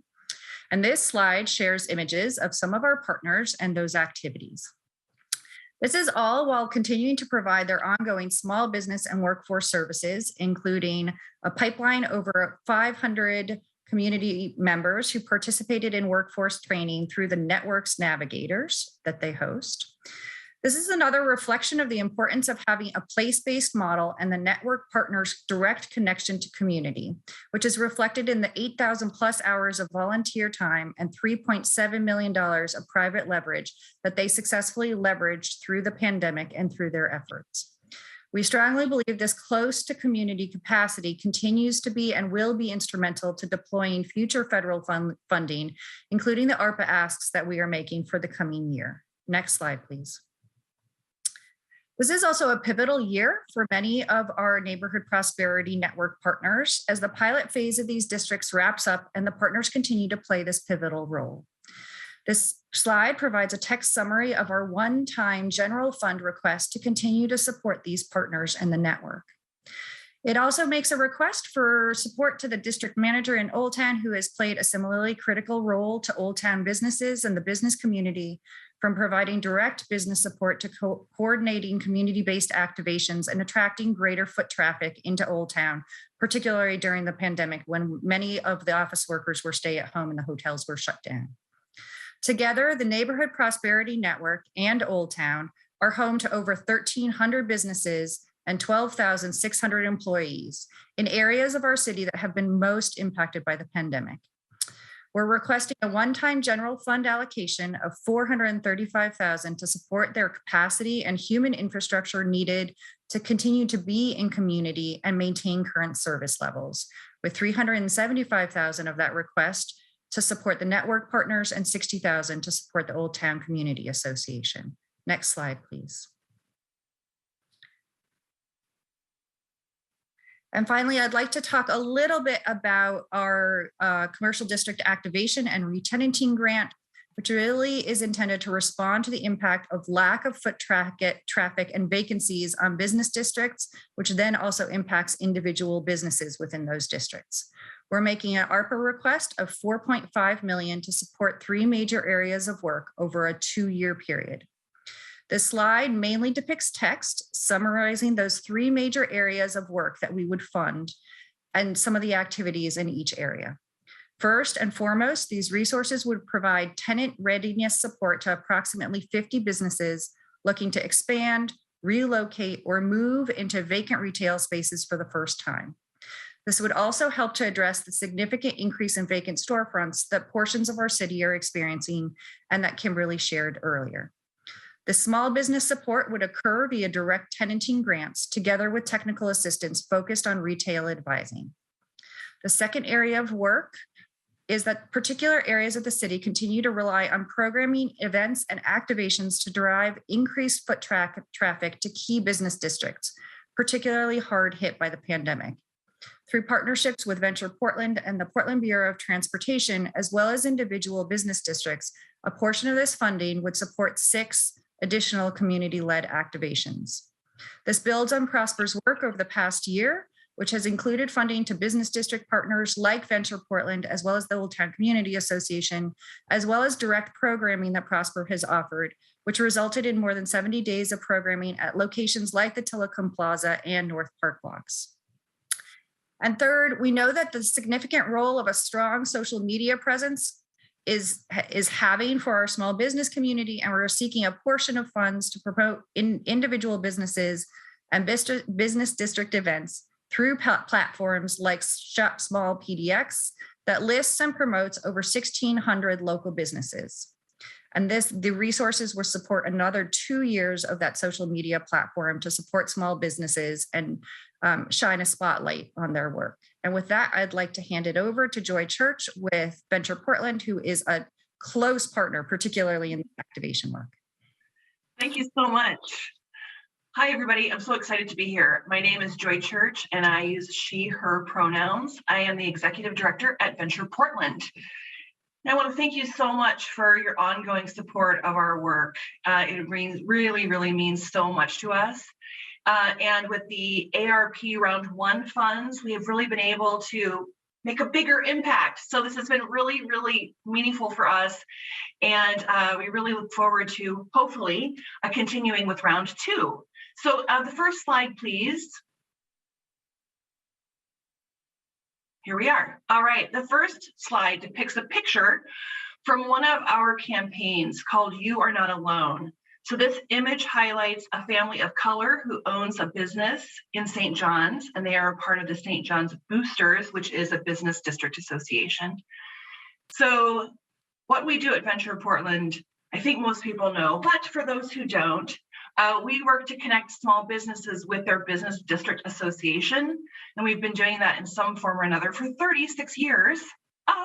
Anyway, we're really excited about this work. So our business district associations are comprised of small mom and pop shops. So these owners then volunteer to be a part of their business district association to really connect all of those small businesses together, because they, we do believe that as we stand together, we are stronger that way. So we help them do that work. So we support the business district associations through grants. We provide information assistance. We do provide trainings, marketing. We now have an events hub thanks to American Rescue Plan Act funding. We provide advocacy, board governance, and something called CII district staffing. So CII is our acronym for Catalytic Investment Initiative. That's a mouthful. That's why we call it CII. And that is something that was really created by the late Commissioner Fish about 6-7 years ago for us to really support underserved business districts by providing specific staff people to support the work of those districts. And those are currently Gateway, Midway, Lentz, Foster, Williams, Vancouver, and St. John's. So thanks to the City of Portland and Prosper, we received current funding of $540,000 for this year to carry on the things listed here, the grants, the district management, that sort of thing. And currently we have round 1 funding from the ARPA which is $515,000. So we're really excited about this. It's allowed us to go from 3.5 FTE to 12.25 FTE. So we really have incredible boots on the ground doing really big work right now. So thank you for that. Next slide, please. All right. This does not have a picture here. It does talk, it just has text. So because of the ARPA funding round one, we were able to take district managers from 12 hours a week up to 36 hours a week and to offer them a comprehensive benefits package as well. So we have district managers who are specific to their district to really help support the stabilization and the recovery of their businesses and their districts. So, you know, as we've all been talking about this morning, we all know so well, everyone has been impacted by COVID. Small business owners particularly have been hurt. And that then impacted the work of the business district associations, which again are comprised of small business owners who volunteer to be a part of their business district association. So it's been really challenging for them to keep things moving, right? To keep their people together, to keep their businesses together. So having those district managers truly as boots on the ground, 36 hours a week since December 1st has been a huge impact for the business owners. And I want to take a moment to thank the mayor and the commissioners who were able to go out for the shop early, shop local holiday tours. That was a real shot in the arm for those business owners. I don't think we've probably thanked you enough for that, but these people really, really need our support. As we've talked about, the vandalism, the constant graffiti, the houselessness going on, all of these things have really impacted small businesses. And I know I say this all the time, but we do know that, you know, Portland doesn't have the Space Needle, right? We don't have the Golden Gate Bridge. What we have that makes us unique are our business districts. So we want to keep that vibrancy alive. And those are comprised of small business owners. You know, we don't want to become Walmart everywhere, right? So this is really, really critical work that we're doing. And through ARPA, we were able to create an events hub. So the events hub is a one-stop shop to organize business district events. So for those of us who've really missed the Hawthorne Street Fair, the Alberta Street Fairs, those kinds of things, that's what the events hub is newly working on. Our events hub director, Mackenzie, was hired in December and her assistant was hired in January. So now they've been onboarded and they are really actively putting together some awesome events, which I'm so excited to showcase for you, especially when it stops raining for real in a month or so. So we've been able to increase our hours of information and assistance, and we've increased the number of trainings that we are providing to businesses and associations. And as I said, we're able to increase the support to our CII districts because we have more hours to offer those districts through our district managers. Next slide, please. All right, this has a picture from our campaign called I Am a Small Business.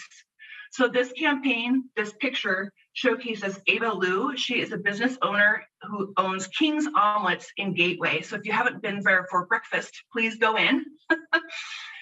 So we're asking for the next round of investment for round 2. This would take us from December 1st of this year through November 30th of 2024 to continue the work that we've just started in December with ARPA round 1.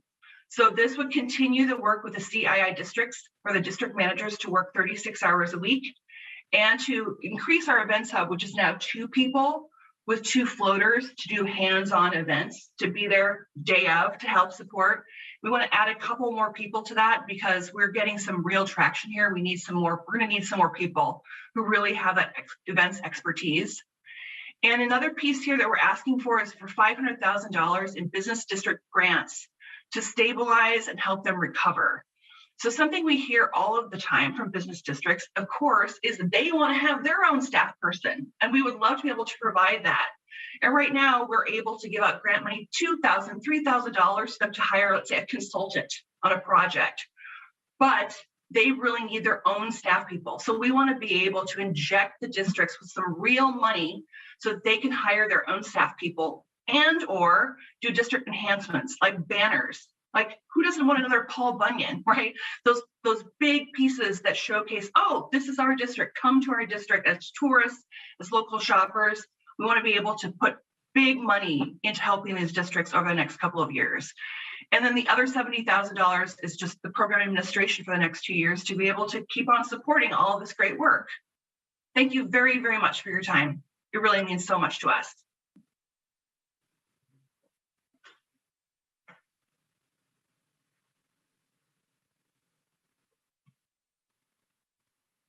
Great, I think I'm next.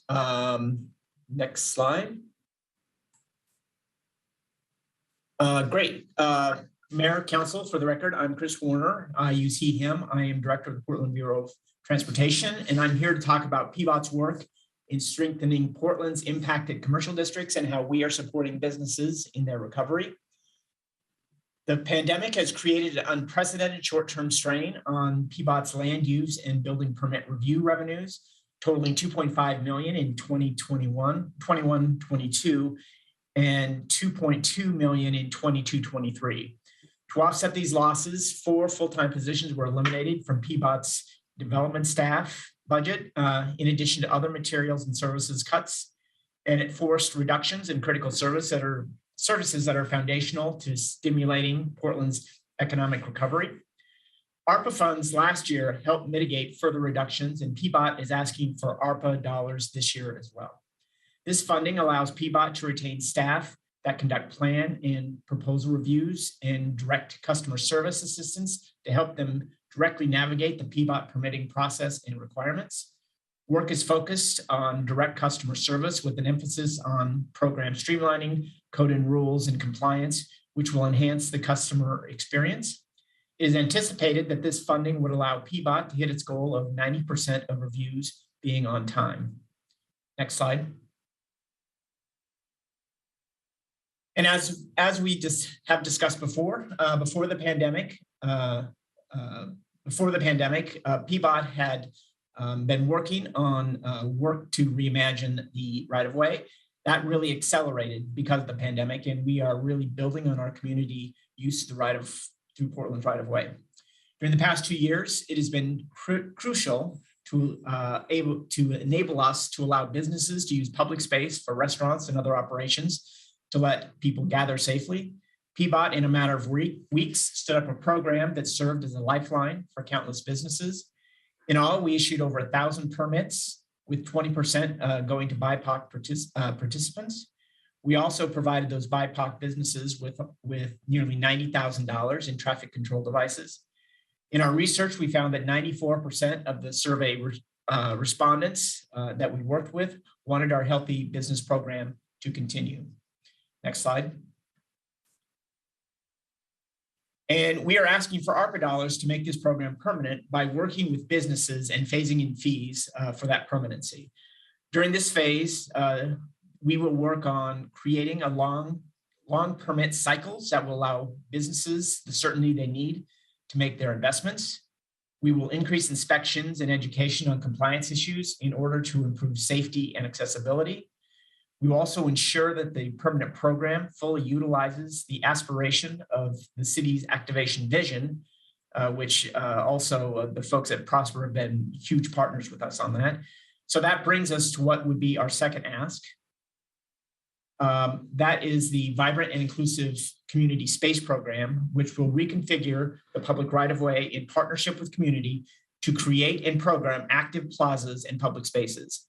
This work will continue to transform underused streets and adjacent storefronts into attractive places for people to gather and for small businesses and micro enterprises to thrive, resulting in healthy, stable commercial districts. These spaces are envisioned to be pop-up, seasonal, or permanent installations that create a healthier community and business ecosystem.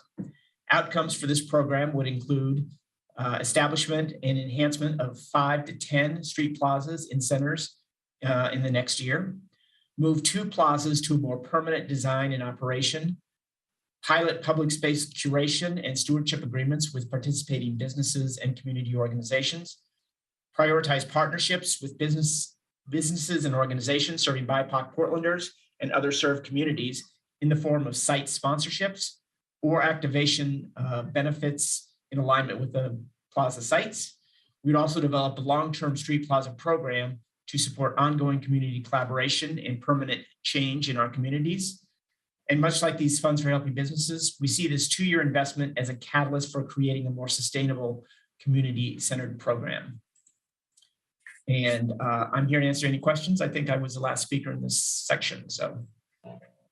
Yes, thank you, Director Warner. We're going to pause here and open it up for questions for Chris or Joy or Lisa or their colleagues. I know that Commissioner Hardesty has put a couple questions in the chat, so we can speak to those. And Mayor Wheeler, you have your hand raised, so we'll start with you and then go to the questions in the chat. Yeah, very good. Can you hear me okay? We can hear you. Okay. Okay, good. First, early on the slide presentation, I think it was your first or your second slide, how would you assess the performance of the neighborhood prosperity networks at generating support, and I mean financial support, apart from the services provided by Prosper? Are they having any success in seeking additional outside resources?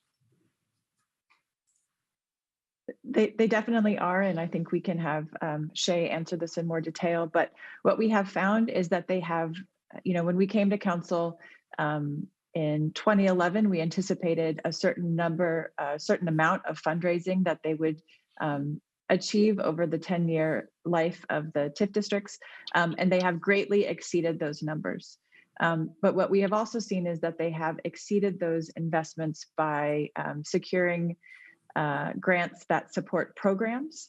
It has been much more challenging for them to secure resources for basic operations. So the district manager position, for example, continues to be one that it's hard, like for most nonprofits, to get just the basic operating funding for. So Shay might have more details at his fingertips, but at a high level, they have exceeded expectations, but they still are facing challenges in terms of just ongoing staff support.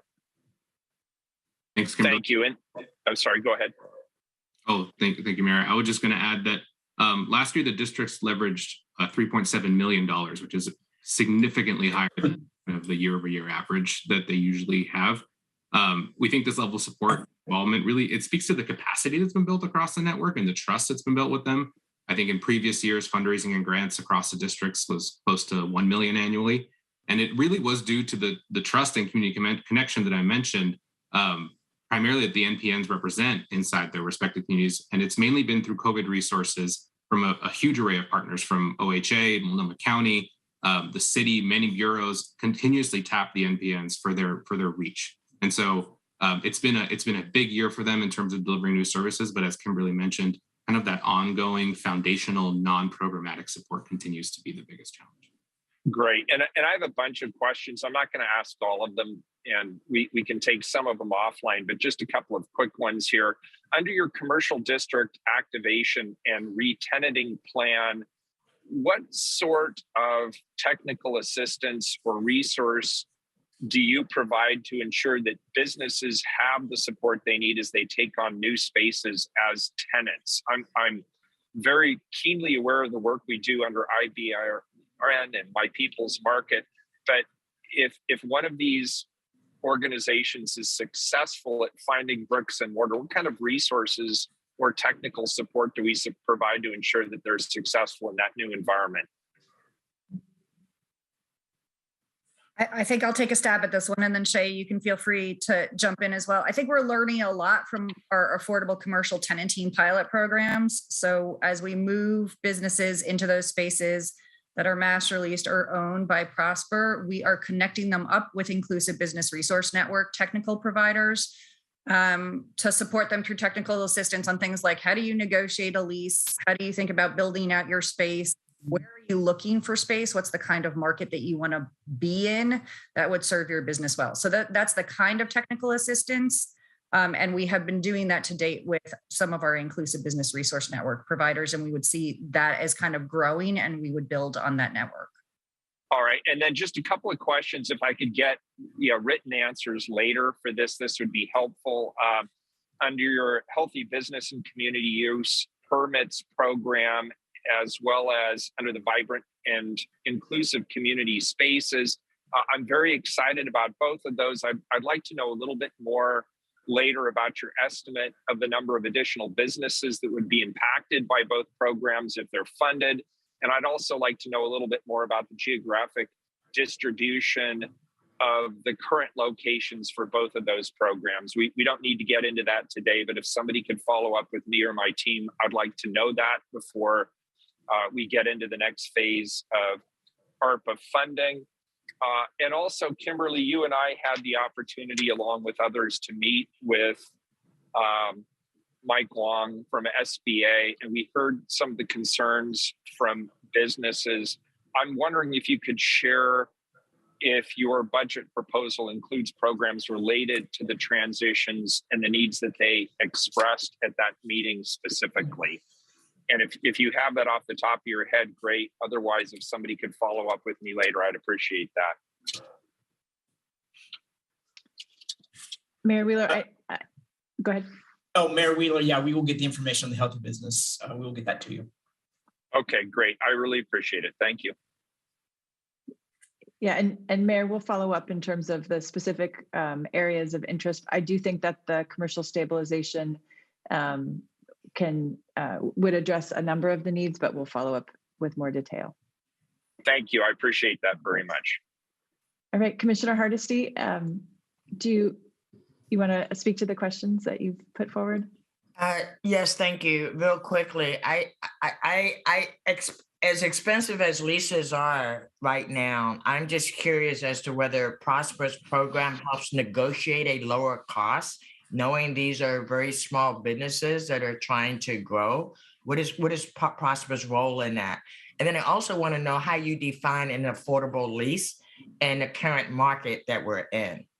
And I will end by saying I love My People's Market, but the participants will tell you they need to eat more than twice a year. And so though everyone enjoys going to My People's Market, those vendors are small businesses that need support more than just once or twice a year. So that's all I got. Thanks, Commissioner. Lisa, do you want to speak to the anticipated support if we're successful for the for lease negotiation? Sure. We would rely largely on community-based and culturally specific partners for the technical assistance related to lease negotiations rather than it being coming directly from Prosper. And when we think about affordable lease negotiations, we think both about what's called the tenant improvement build out at the front end. Very often kind of a major obstacle for a business is actually that front end cost to build out their space as well as the ongoing lease rate. So we think about both and when we're thinking about what makes a space more affordable or accessible for a small business. So is there what do you consider, I still don't know if you answered the question, what is an affordable lease for a small business based on Prosper's program? So again, yeah, Kimberly, do you? Well, Commissioner, so we're piloting this, and what we have, it's very different than on the affordable housing where it's federally regulated, and it's just about what you're paying in lease rates because you have the tenant improvement and then the lease rates. I think we have, as a general rule, anticipated that at least a 25% reduction would be necessary in order for it to be deemed affordable. But of course, where it is within the city and the kind of space really depends. So we can follow up with you. I think we could speak to what we're looking at 10th and Yamhill, for example, where we're seeing pretty deeply discounted lease rates because right now that's what the market can support. And we think that is what our businesses can support. In some cases, we're restructuring our leases so that they are based on net revenue instead of a flat lease rate. But really good question. Then we will follow up with more detail on that. Thank you so much. And if you could just tell me what the cost per square feet is for if you are considering a small business, that would be great. As well as what is your definition of small business? Because my definition is 20 employees or less. And I know that people with 150 employees call themselves small businesses. So being able to have a numeric value would be really important to me, because just like with affordable housing, it depends on who you are, whether it's affordable or not. Thank you. Yes, absolutely. And then we'll go to Commissioner Mapps and Commissioner Ryan. I did want to note, Commissioner Hardesty asked about how our programs have expanded. And just at a really high level, I'll say that we started without a newsletter, and we now have 17,000 people who are on our newsletter. And that's one example of the way that we have increased throughout the pandemic, the reach. Those are businesses who've contacted us and who've requested information. And so we've pulled them in that way.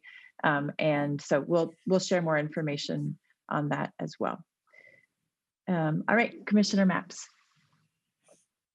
Thank you. I have two quick questions that are generally in the NPI space. One goes back to, I think, some issues that the mayor was trying to get at, which is, what does the future of the NPIs look like? It's my understanding of the history of this program is when we set them up, there was a sense that once they got to the end of 5 years, 6 years, or something like that, they would essentially have an independent source of financial stability. As everyone in this room knows, I'm a huge fan of NPIs. I recognize the work they do. I think it's incredibly important. I'm just wondering if the basic model behind the program is evolving, and if it is evolving, are we having a policy discussion about that, or is it just kind of happening? Great question, Commissioner. I'll start, and then if Shay wants to add to it, we'll tag team this response. So you're absolutely right. In 2011, when we brought forward this proposal, or 2012, there was an anticipation of general funded support and other resources, committed resources for a 10-year period. And that aligned with the anticipated life of the micro TIF districts. What we have seen in the last year, or the last 2 years rather, through the pandemic, is that came at a really challenging time, because each of the districts had begun to think about what their long-term futures are. And so I think a couple things come up. One is, we do not believe that every district has the same trajectory. As you know, some of the districts are embedded within larger organizations like NAIA. Some of the organizations, Rosewood have spaces and multiple lines of services. So they're in really different spots, and we would anticipate supporting them in their evolution to achieve what they determine best fits their community over time. So for some, I know that there's interest in looking at the creation of new larger scale TIF districts. For others, I think they are still in early stages of thinking about what comes next. But the resources that we're requesting really are bridge funding to allow the districts some additional time to do that business planning that frankly, they just haven't had the capacity to do during the pandemic. So we are planning to have this as a policy discussion that we would be bringing to council for consideration in the coming year in partnership with our NPIs. So thanks for the question. Appreciate it very much. Sure. And I have what I think is a very similar question about the Old Town manager request. There's hardly a neighborhood in Portland that's been more challenged during the COVID era than Old Town. At the same time, can you tell us a little bit about the history of that particular program? And also, I'm wondering if we can fund this with ARPA.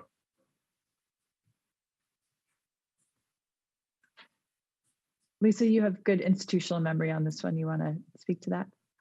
Sure. The district manager position was created as part of the Old Town Chinatown Action Plan, the 5-year action plan that was put in place, I think, back in 2015 at first, and then was renewed. The commitment by the city and Prosper was renewed back a year or two ago. It's a really critical position. It acts very much like a district manager within the Neighborhood Prosperity Network area, where it's an on-the-ground person that the community association can really work with and provides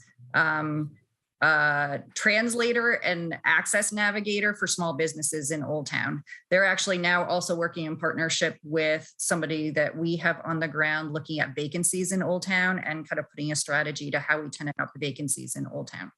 So I think that's over the years, at times it has been a full request from the city for funding. At times, the Old Town Community Association has had resources, and businesses within that community has had resources to match the city's contribution. I think particularly coming through COVID, they are really struggling to get businesses to have enough cash flow to make a contribution into the district manager position. So that's what the ask is for. Great question about whether or not it's eligible for ARPA. I think we would need to take a look at that with OMF. And and I sure hope that conversation with OMF happens. Thank you very much. Thank you, Commissioner. Commissioner Ryan. Yes, thanks, Kimberly Branham. I have, first I want to just acknowledge Chris Warner, Director Warner, for the really responsive work that your Bureau has led during COVID response so that we can keep joy on our streets on some level and have people enjoy restaurants and shops with the program. And so I just really wanted to lift that for a second. But I'm going to pivot to Joy. Where are you? There you are, Joy. Great presentation.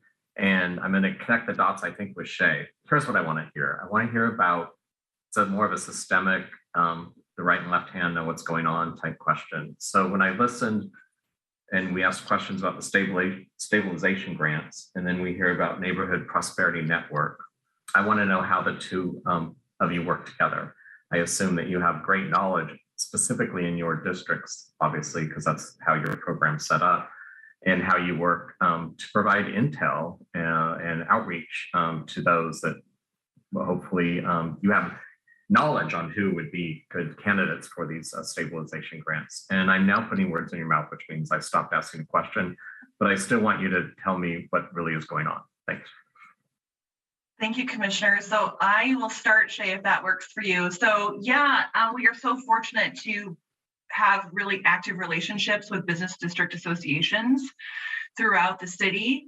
And the way that we really give and get information from them, we host trainings, which because of COVID became in the form of webinars. And so we host trainings and we have listening sessions 2 and 3 times a year to find out what the businesses want to learn about so that we can really be responsive in the trainings that we're offering. So those can range from, how do I get my business permit out on the street for a restaurant, let's say? How do I get new board members for my business district? What do I do about more broken windows? I mean, it runs a gamut.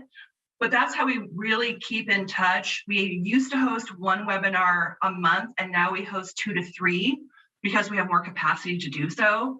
And then again, we are able to have more listening sessions to really make sure that our webinars are really responsive to whatever the latest need is, right? We used to do our programming where we would plan our webinars for the entire year. But with COVID life, that's just not the case, right? The first webinar was like, okay, what's COVID and how do I keep a business open, right? So it's ever evolving, changing all the time. And then we offer information assistance. So those used to primarily be in-person meetings and phone calls. Now they're usually Zoom meetings. So we offer thousands of hours every quarter in information assistance. And those, again, can run the gamut from, I've got a broken window, should I keep my store open? Should I just go ahead and close and move to Montana? I mean, they just really run the gamut, right? So, but those are the primary ways that we're in constant communication with business owners and their districts. And I think I'll go next. And I'll just say, Joy, we so appreciate the partnership and your work has been incredible just in terms of like all the work we've done throughout the pandemic, getting the word out to businesses, listening sessions, what have you.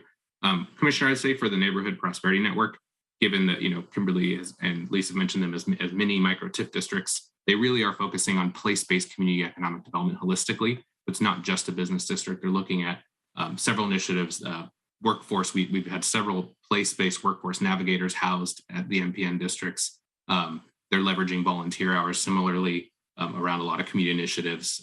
Over the pandemic, many even had things such as food banks or food pantries that were happening live. So it really is meant to be kind of a holistic look at community support housed within a smaller place-based organizations with a focus on community-led economic development. And so that's how it differentiated too, but we're happy to share more data or answer questions. Okay, thank you. So it's okay that this isn't happening, but I just listened to that, and my takeaway is that there isn't an information exchange that would help identify who would be top prospects for these stabilization grants. And am I simplifying this too much? You can tell me that. No, right. Oh, go ahead. Sorry, Kevin. Well, the way that I might think about it is that Venture Portland and Prosper Portland try to be echo chambers for one another. So I'm sure that you're on Venture Portland's weekly newsletter. We amplify their messaging, they amplify our messaging. And so when we put out notice about a grant like the stabilization grant, we know that Venture Portland will really make sure that their business districts are aware of that and are likely to let us know if there are key areas that they would focus on. I think that's just become sort of a common practice that we have. Mm-hmm. That makes sense. Yeah. And then final question, Venture Portland, is it the funding model, is it predominantly supported by the city of Portland? I just don't know. Yes, it is. Okay. Our other funding stream is through membership. So we're a 501c6. So a business district can support our efforts by becoming a member at $400 a year. So that provides a small funding stream. And then we have fee-for-services that we offer too.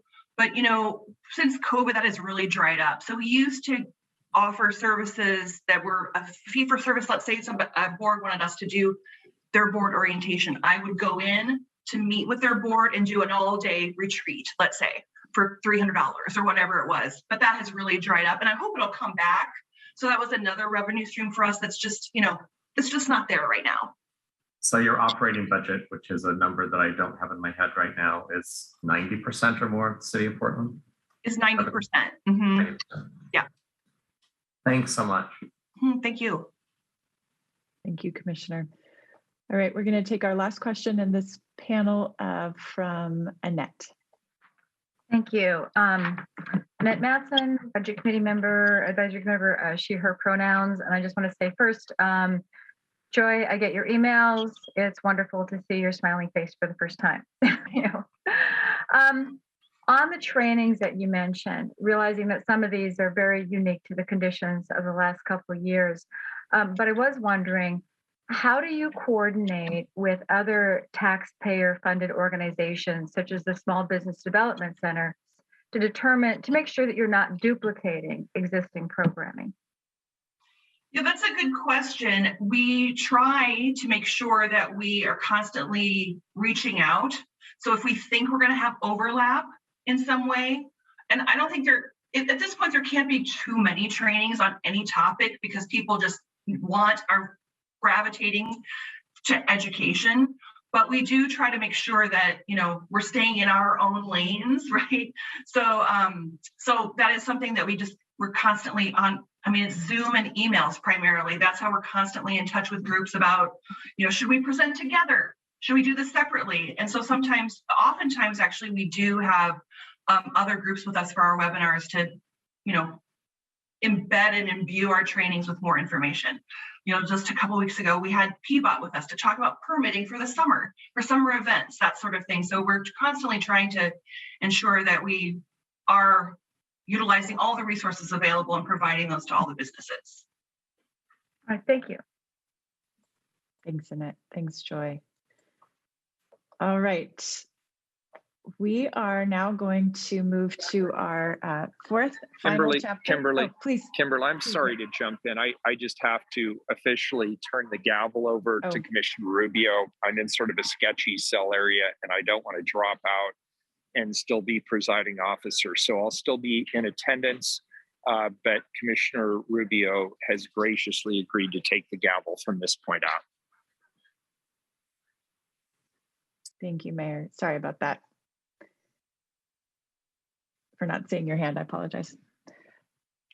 All right, so we're gonna go to the next slides and to our fourth and final chapter. And this is our collective work to enable commercial activity and investment. And you can think about this section as finding ways to make it easier to do business in Portland and to proactively attract increased economic investment from outside of our region. Next slide, please. As we've talked a lot about in this presentation, the 2 years have seen high volatility, and that's been true as well for commercial activity and investment in Portland. Portland is slowly climbing back up in the Urban Land Institute's ranking of US cities for investment, and Portland continues to be an attractive place for individuals and companies, growing more quickly than the US average in terms of both population and jobs.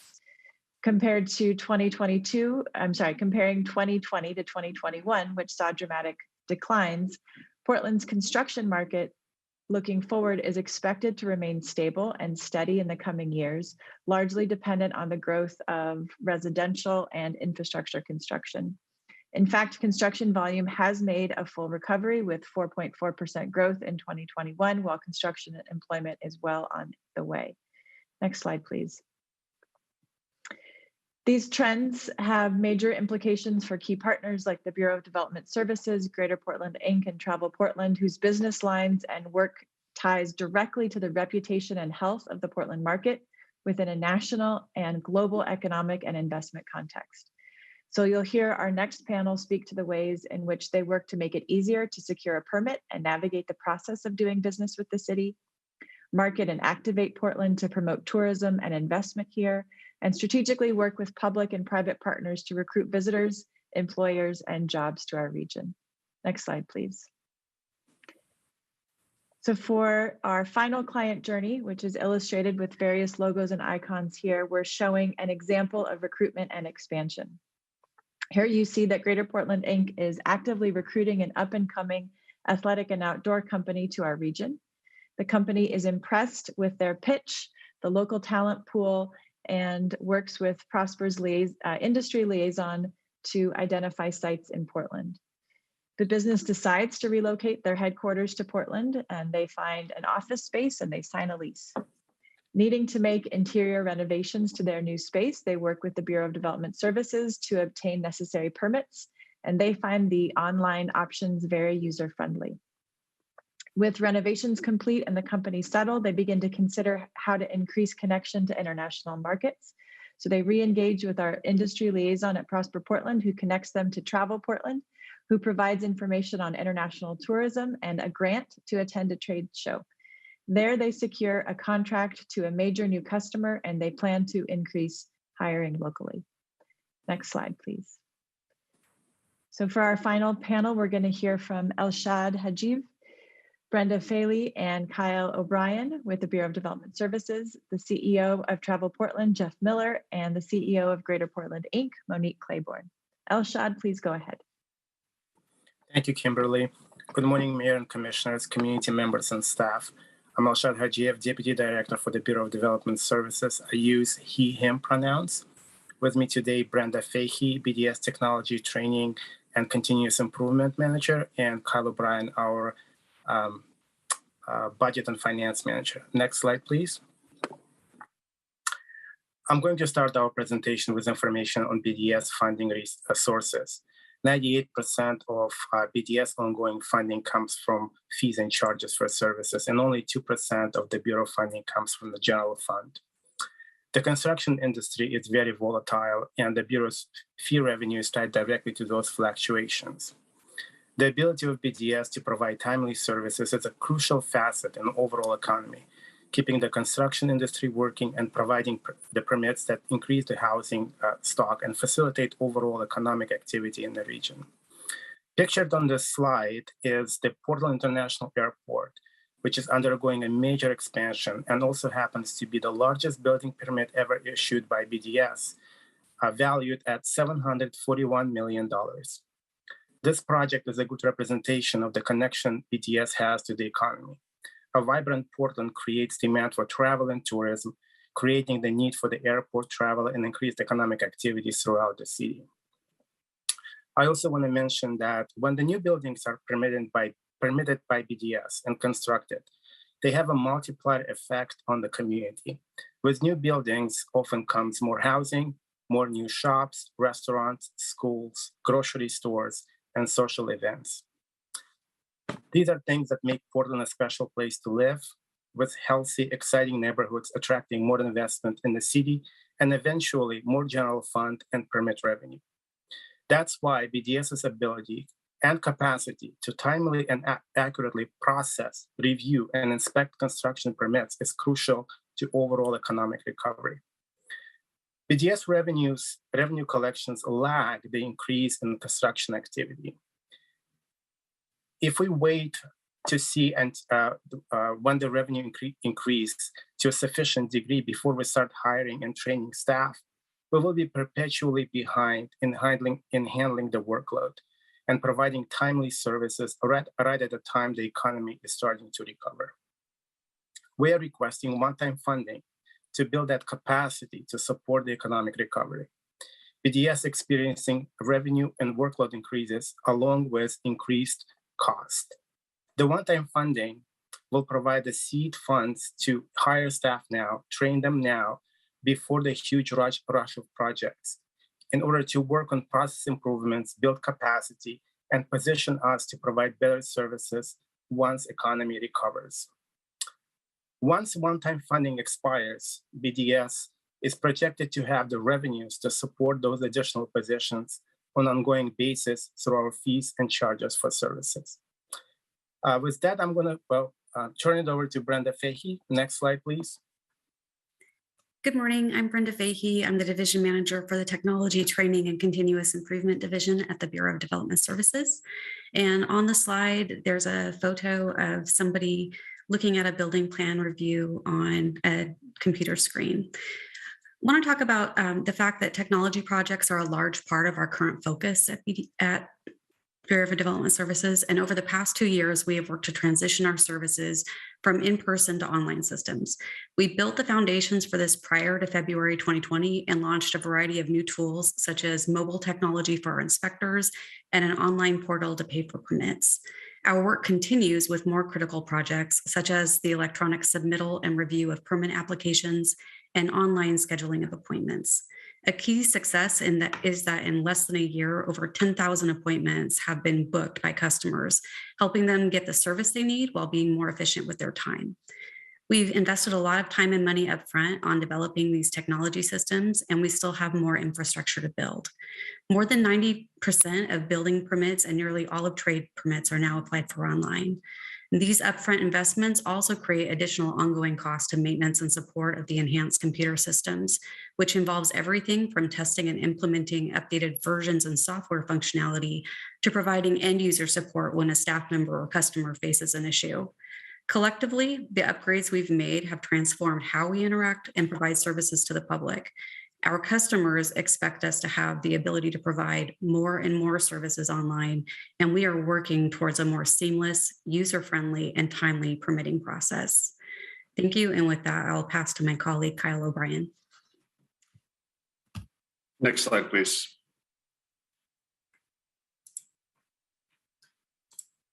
Hello, everyone. My name is Kyle O'Brien, and I'm the BDS Budget and Finance Manager.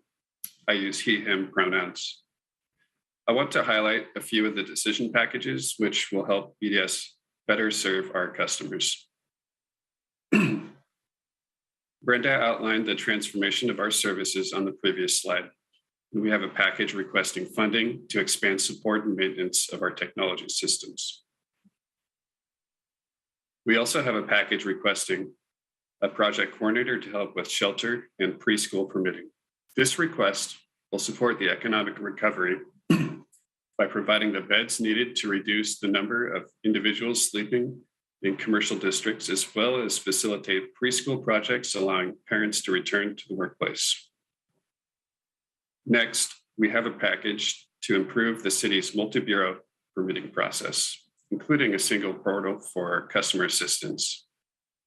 Customers accessing permit review and inspection services often need assistance from several bureaus. BDS is requesting a position to help coordinate customer assistance and resolve conflicts across the multi-bureau development process. The customer assistance position is part of a larger package to increase our capacity to more quickly develop process improvements and workflows. The BDS request for improving the permitting process is complementary to the special appropriations request from Commissioner Ryan's office related to the Permit Improvement Task Force and a transition team to work through organizational changes improving the city's permitting system. Next, we also have a recreational cannabis fund request to expand capacity of our small business empowerment program. This program supports BIPOC or persons with disabilities who are small business owners with research on potential sites, connecting them to community resources, as well as problem solving for permitting and construction projects. Pictured on this slide, you can see the Favela Brazilian Cafe located on Foster Boulevard, one of the many clients served by the Small Business Empowerment Program. Finally, BDS has submitted an ARPA request to restore capacity and improve permit timelines. BDS reduced its workforce by 12 FTE in March 2021. Approving our ARPA request will provide the resources needed to restore staffing to pre-pandemic levels, focusing on the key areas of permitting, plan review, land use, and inspections. Thank you for listening to our portion of the presentation. I will now pass it off to the next speaker. Next slide, please. Good afternoon, everyone. I'm Jeff Miller. I have he, him pronouns, and the slide depicts the economic impacts of tourism on the three-county region from 2011 to 2019. And then the drop in 2020.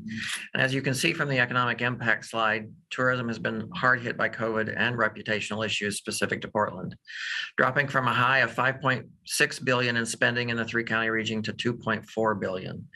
And we hope to get last year's numbers very soon. We don't have them yet. In terms of the state, Travel Oregon divides the state into 7 regions. The Portland region was 29% of tax collections prior to the pandemic, and is now 20%. So the numbers have dropped dramatically. Most distressing is the number of incremental jobs lost from 36,900 down to 26,400. I will tell you that hotels, restaurants, and other visitor-facing businesses continue to struggle with hiring workers. So the workforce development will be important for our industry. We are seeing signs of recovery in the hotel tax collections. If not for the additional 1% TID passed by council, our budget for next year would be about 55% of 2019.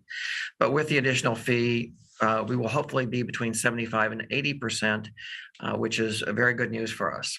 We continue to help pay travel costs for hotel salespeople to join us at trade shows and incentive programs to draw in-house and convention center business. The industry really isn't expected to rebound completely until 2024. So this is a huge positive for our program of work, and it will allow us to make strategic investments in bringing tourists back to Portland. And our winter campaign is now out in San Francisco, LA, Seattle, and Bend, Eugene. And we were just able to expand it into April. So we're excited about having the word about Portland out. Between February and June, we will host over 100,000 delegates for meetings at the convention center or in small meetings. So we need the city to be ready to safely welcome them. Your help there is crucial to our reputational success for the long term. I want to thank the hotels for stepping forward to fund the additional TID and the council for passing the ordinance. I'll now turn it over to Monique Claiborne. Hi, everyone. We're at the final stretch. My name is Monique Claiborne, President and CEO of Greater Portland, Inc. Next slide. So the Greater Portland, Inc. is made up of 7 counties and over 70 investors. Our services are predominantly helping companies to expand and relocate into Greater Portland. That's through attraction, growing, retaining traded sector businesses. And so traded sector businesses at all levels is important because it brings new money and new dollars into the economy, whereas local sector circulates the same dollar. We do this in coordination with our public partners, Prosper Portland. In addition, we're responsible and oversee the 5-year comprehensive economic development strategy, with goals including fostering economic mobility, supporting competitive economy, building a resilient region, which are all different pieces of the economic development puzzle. We align the work that GPI does with our economic development strategy, and we are a leader in this space across the country. Next slide. Last year, we had a huge impact even during a pandemic. We recruited and expanded 4 companies to the region, brought nearly 600 jobs to the region. Again, we had the unanimous support for our comprehensive economic development strategy and piloted 7 projects. Last year alone, those nearly 600 jobs meant 34 million direct income to the region. So that's $34 million in net new payroll dollars. It created an additional 244 indirect jobs and had over $128 million in sales and output for our region.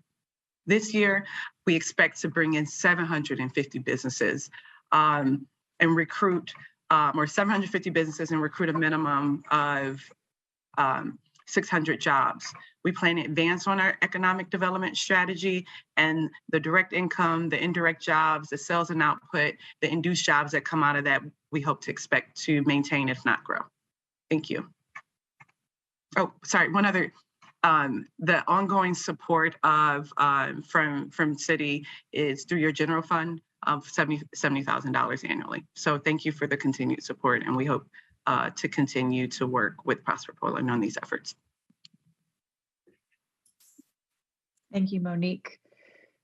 Really appreciate it. And so with that, we're going to open it up for our final round of questions for our panelists. And I'm looking to see if there are any hands raised. I don't see hands, but I do know that Commissioner Hardesty had a couple questions. Yes, please go ahead. Thank you. First, thank you so much for the presentation, as always, very informative. I did put a couple of questions in the chat, one around the $4 billion that's been invested by investors in the Portland downtown and central east side area based on the federal tax program giveaway of the last administration.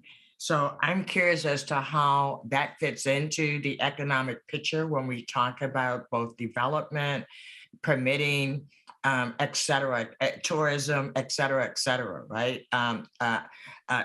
There's a lot of disconnected pieces that are all part of the economic recovery that I feel like we're just haven't actually connected the dots yet. I also asked a question about the 592 jobs.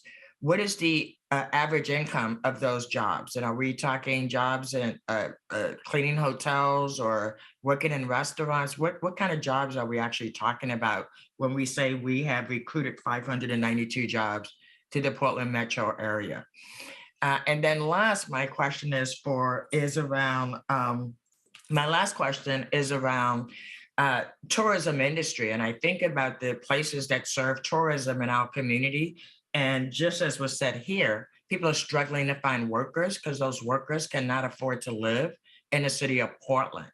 So I heard that mentioned earlier.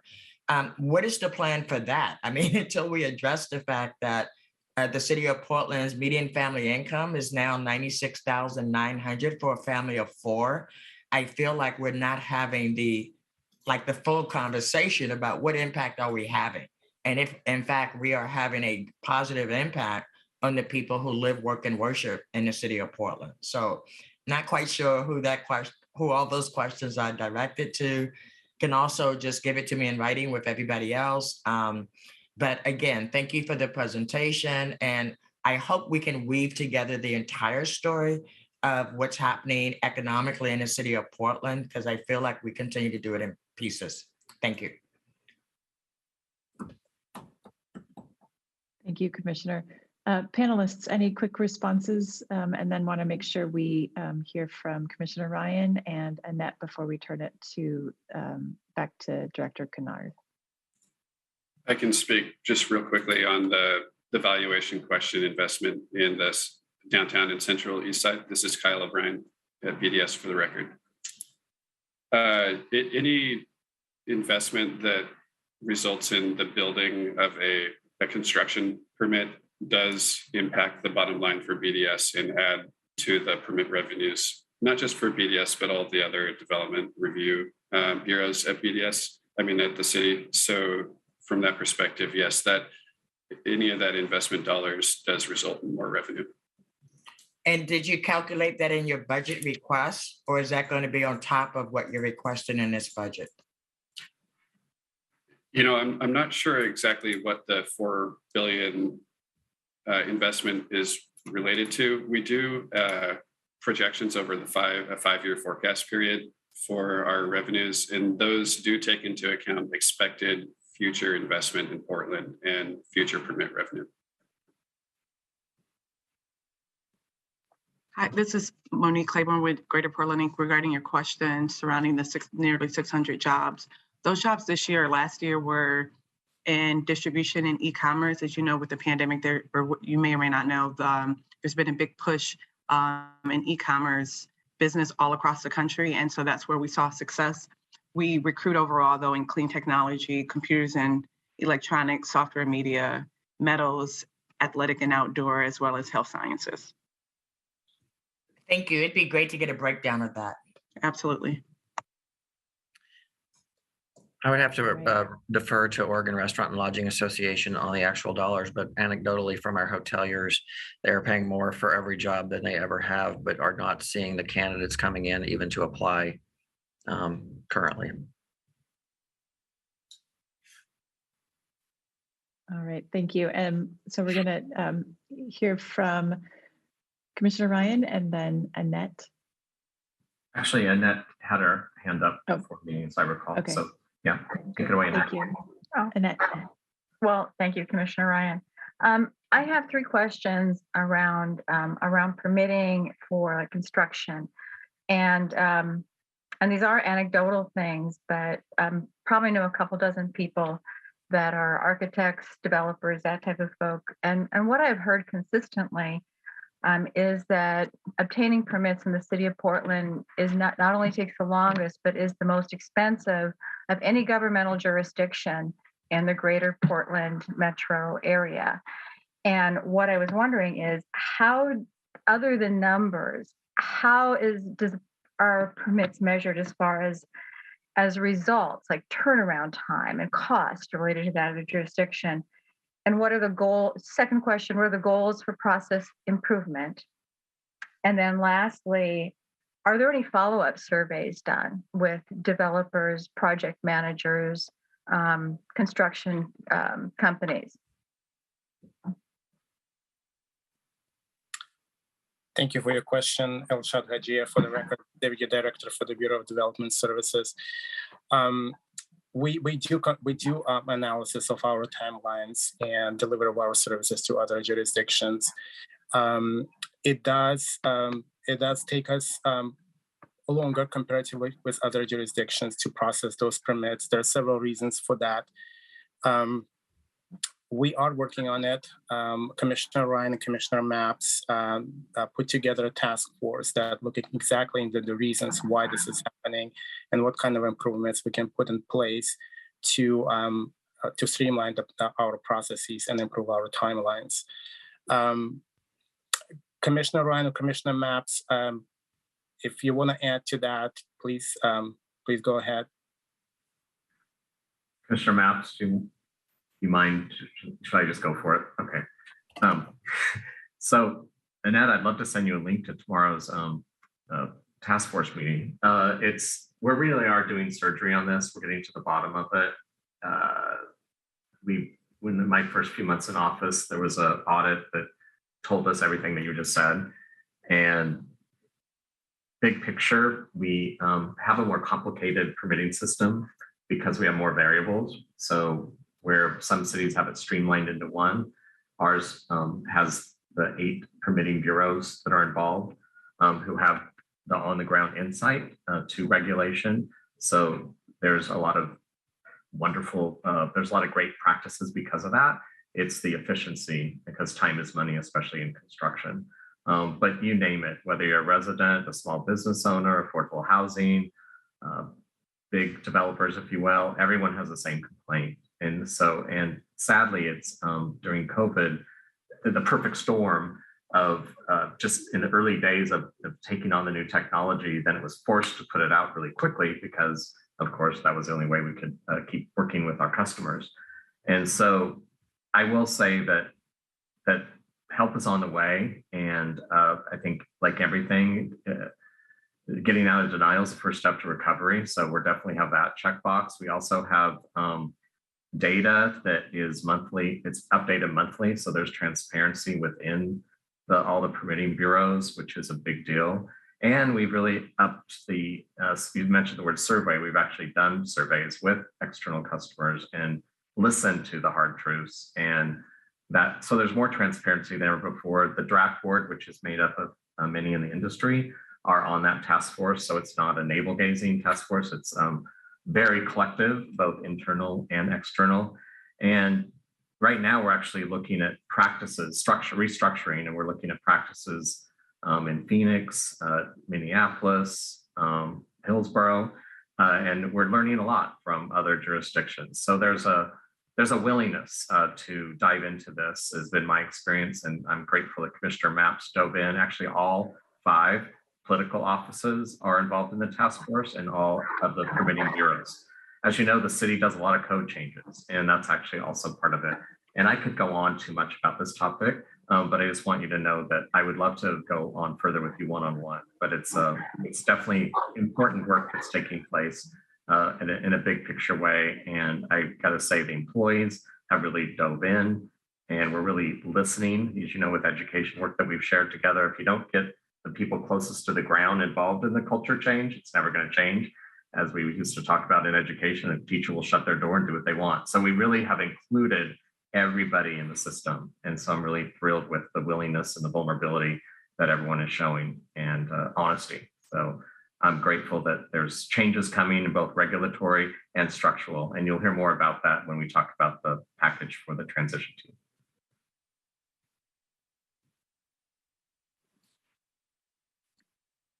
Thanks, Annette. Thanks, And I'll Commissioner have Terry Tyson, the cat herder, more like mountain lion herder on this one, reach out to you, Annette. You'd be a great person for her to connect with. Yeah. So I'm noticing from the chat that Director Kennard is asking that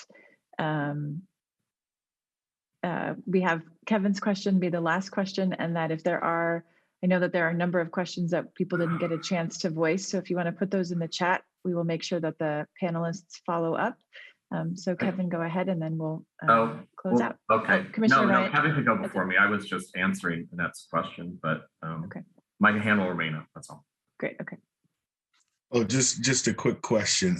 In light of the kind of the housing crunch here in Portland, it seems like it would be kind of a high priority to get those safer ADU, all those approvals through the process quicker. And I noticed, like, my neighbor's got an ADU / Airbnb, and he's got his done 2 years ago, but he said it was quite challenging getting it through. So I just kind of wanted to throw that out there. A, and then B, what my last question would be around,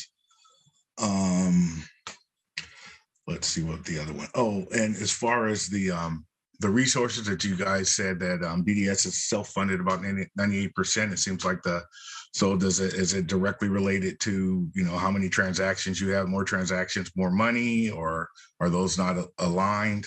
And then, oh yeah, my last question is just some of these presentations today, it seems like there's these quasi-government entities here that are funded by the city, sort of like what Monique referenced and Joy referenced. I'm just trying to figure out how we can identify those, because I didn't know they were always in the city's budget plan. So that's just kind of an interesting thing for me today. So that was about it. Thank you, Kevin. Go ahead, thank you. I'll try to answer the question on the BDS funding. Yes, 98% of our revenues are coming from fees and charges, fee for service that our applicants pay. You're absolutely correct that when the activity is going up, we're going to get more revenues and more workload. And when the activity goes down, our revenues and the workload will be affected negatively. That's a very correct statement.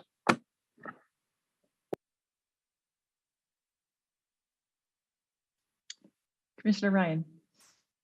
Yeah, thank you, Kimberly. And first, I actually want to say welcome to Monique. Claiborne.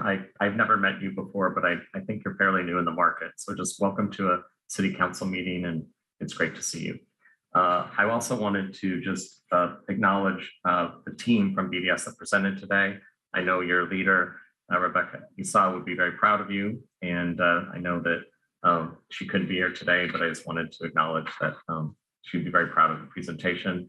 And because I have the oversight of that bureau, I want to say two things. One is thank you last year in the budget for keeping BDS at minimum capacity, if you will. We learned lessons from the Great Recession of 2008 that when we made a lot of cuts to BDS, it took a long time to build back.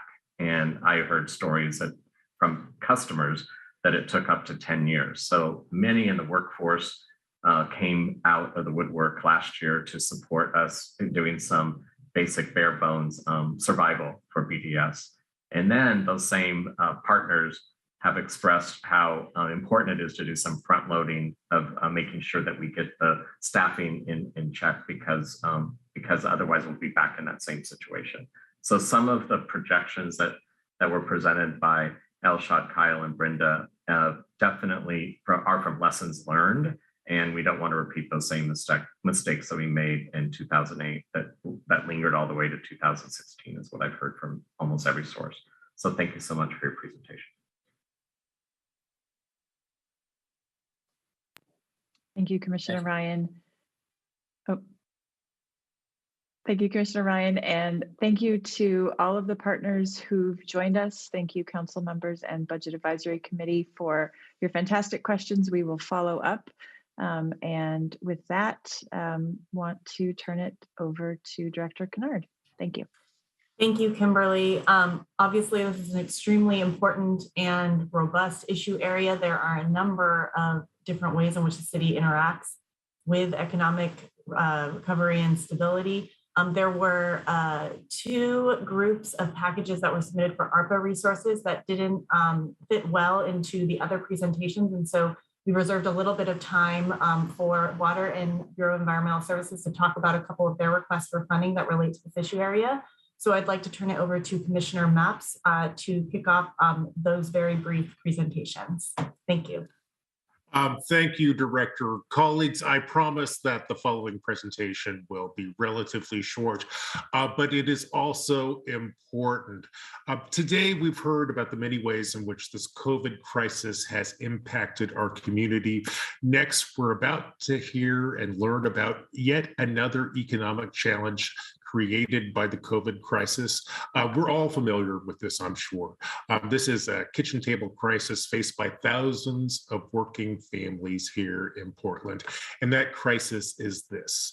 Because of the pandemic, thousands of Portlanders are having trouble paying their basic bills, especially their utility bills. Now, this is not a new problem. That's why last year, this council allocated $2.6 billion in ARPA funds and $500,000 in spring bump funds for utility relief.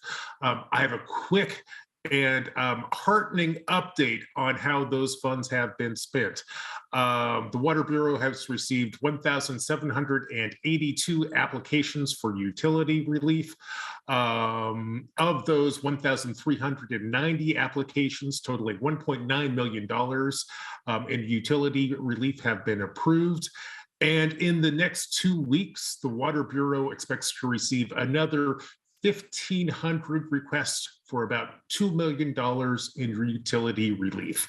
Unfortunately, this council has not yet set aside enough resources to fund all of these requests, which is why Water and Environmental Services is requesting a new ARPA allocation, which would replenish Portland's utility relief programs. The ARPA 2 request you will hear about today builds on the utility relief programs which have been stood up over in the Water Bureau. Today, we have 3 distinguished guests who will tell us more about this ARPA request. We have Cheryl Roberts from the African American Alliance for Home Ownership. We have Mike Jordan, Director of Environmental Services, and we have Gabe Salmer, Water Bureau Director. And now I will turn it over to the Director of the Water Bureau, Gabe Salmer. Are you there? I am. Thank you so much, Commissioner. And if the council clerk could take down the previous presentation, we have a presentation that we can share. It is nice to see everyone. As that is coming up, I know we are short on time, so I will just get started. There, you can see it now. And I want you to hear from just an amazing speaker in Cheryl Roberts. But I will say just briefly what we are here to ask you about is ARPA 2 funding. And what we wanted to remind you about is exactly what Commissioner Mapps just talked about, the proliferation of past due bills for our sewer, stormwater, and water utilities. That backlog is very significant, with the total amounts that are owing since the start of the pandemic increasing by over $16 million on top of the amounts that we usually see. And just a quick breakdown there, nearly 70% of that, about 11 million of that 16 million is owed by single family residential customers. And nearly 80% of that total $16 million is over 120 days past due. So this is significant debt that our customers are dealing with. And again, as Commissioner Mapp said, we are supporting our customers with our current offerings, as you heard. And so what we are here to talk about today is our additional request for ARPA funds. You'll see that number. It's a big number, $13 million. And that is really the gap between what has been pledged and what is going out so far, that about $3 million, and the current need, which stands at about $16 million.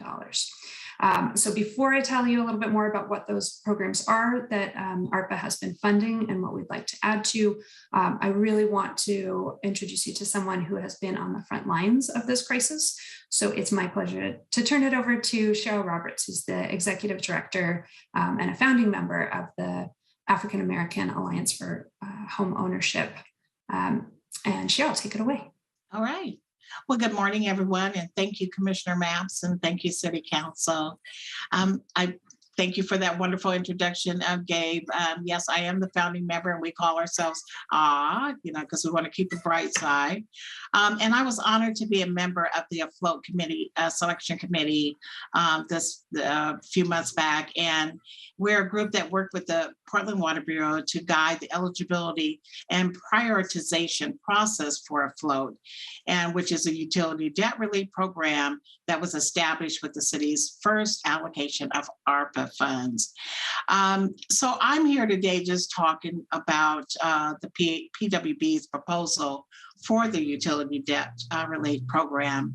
And I'm going to kind of mock what I've said in my letter that was sent to you all back in February of 28th of 2022. So as someone eloquently said, I've been on the front line for years, and I'm not going to date myself, but for quite a few years. And every day I work with Portlanders, and in particular African-American and other underserved Portlanders, to obtain, retain, maintain, and sustain homeownership. And through the years, I've heard some heart-wrenching stories of really just basic survival. So what utility also sustains homeownership. It sustains our homes. It is a necessary evil, as I like to say. But sometimes because of the costs, the rising costs, what happens is our people, our homeowners are forced to make choices between paying rent or mortgage and paying utilities, car notes, insurance, internet, so on and so on. So we do understand how vital it is for this relief to get out to our community equitably. And then we do have an overview that we want to share with you of how we structure that process and why we're advocating for more money while we continue to prioritize the first round of funding. So we did the committee worked with the PWB to establish a program eligibility. They chose some great organizations work on the front line, Oz included, Urkel, NEA, and Verde. It was a great experience. We were honored to work with Sarah Satner and her team. It was just a great experience for all of us to be able to work together to establish an eligibility that worked for people, that didn't overprocess them, that just really got to the bottom line. How do we help our people get out of this pandemic and into recovery? So what we did was we prioritized again the eligibility that we would be able to provide bill credits to customers that have a single family residence, that have a PWB water sewer account, and that they were somehow related to the, or affected, I want to say, to the pandemic, therefore causing them to go behind in their utility bill. Also, the homeowners that we are targeting are 80% and below of median income. Because Portlanders have more debt than we have available, obviously, in funds, it's like $2.6 million that's being prioritized, but it's just not enough. Those funds will help the first round of vulnerable community members that we're serving here in Portland. So we created a framework to prioritize the applications. So those applications have to include households with children, with elderly or disabled members, and households in a qualified census tract. The Portland Water Bureau did a great job at identifying what those tracts look like. And after the application window closes in April, on April 11th to be exact, what we will do is review those different funding scenarios to ensure that all bill credits go to the folks that are most vulnerable and that need the most help to get out of debt and to be able to move forward and recover, basically. So with that said, I think I'm supposed to turn it over. And I just want to add too that we do appreciate the council accepting the proposal that we do need more money. Folks are struggling paying their mortgage, they're struggling paying their rent. So, utilities, it's a right. We have to do this. We have to make sure that our folks can live in their homes and have utilities that they need to be healthy. So thank you very much for listening to me today. And I'm going to turn it over to Gabe. Thank you so much, Cheryl. And you can see why we are so lucky to have the level of expertise that Cheryl brings and the depth of community experience. Thank you. Just a very, very brief overview of just to remind you why a program like Afloat is necessary. So this really goes back to some of the challenges that we have in how utilities like the Water Bureau and BES can spend ratepayer money. So there are a lot of restrictions from the charter, bond covenants, previous lawsuits have restricted that. We can't just simply forgive the debt using water and sewer funds. That's why this ARPA second tranche of funding is so important. And relieving the debt at the scale that we are seeing since the pandemic began, it just isn't possible without this assistance. I just want to say, in the interest of time, I'll move to the next slide, but that customers are really impacted, and carrying this debt is something that most of them have never experienced. So we really are in unprecedented times. What we see as a solution is our existing programs. We have some amazing programs that we are able to bring and to fund with water and sewer rate funds, but also these new programs that we have created that are really targeting in on the most vulnerable. A match program and a program called Afloat that you heard from Cheryl, and that's what we're looking for, additional ARPA resources to fund. Can move to the next slide.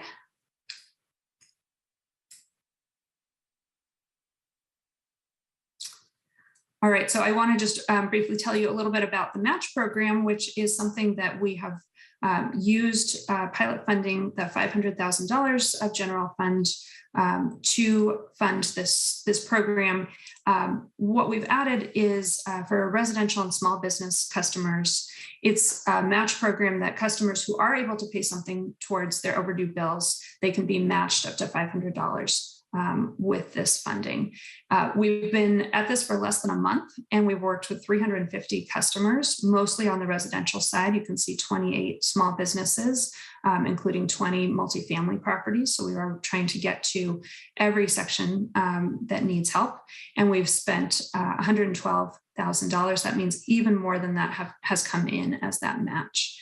And as you can see from our staff, this is really allowing us to provide that personalized financial assistance and help people resolve this debt immediately relieving stress, providing peace of mind, reducing paperwork, having that instant resolution. But we know that this program isn't for everyone. Not everyone will call the government. We understand that. And not everyone has the ability to match and to pay something towards their account. This pandemic has not affected people equally. And so we understand that this is just part of the program. Next slide. And as you heard Cheryl talk about, one of the other programs, and this is funded through the ARPA, the funding is really tailored to serve low-income single-family households. Our applications opened earlier this month. When they close on April 11th, we expect to have nearly 3,000 applications. The total need represented in these validated applications, we're going through them really as we speak, of almost 1,400. That represents 1.9 million. So you can see how we will very quickly go through this 2.6 million and really have to select between the vulnerable populations that Cheryl mentioned. What I want to just highlight for you is that we are really excited about the success of this outreach. So we have 53% of these applications are coming from Black, Indigenous, Latinx, Asian, Pacific Islander, and multiracial Portlanders. If you're up on your housing statistics, you will see that that is a much larger percentage of single-family households. So we are really reaching into the groups that have been most affected by the pandemic. And you can see 61% from women, trans women, and non-binary Portlanders.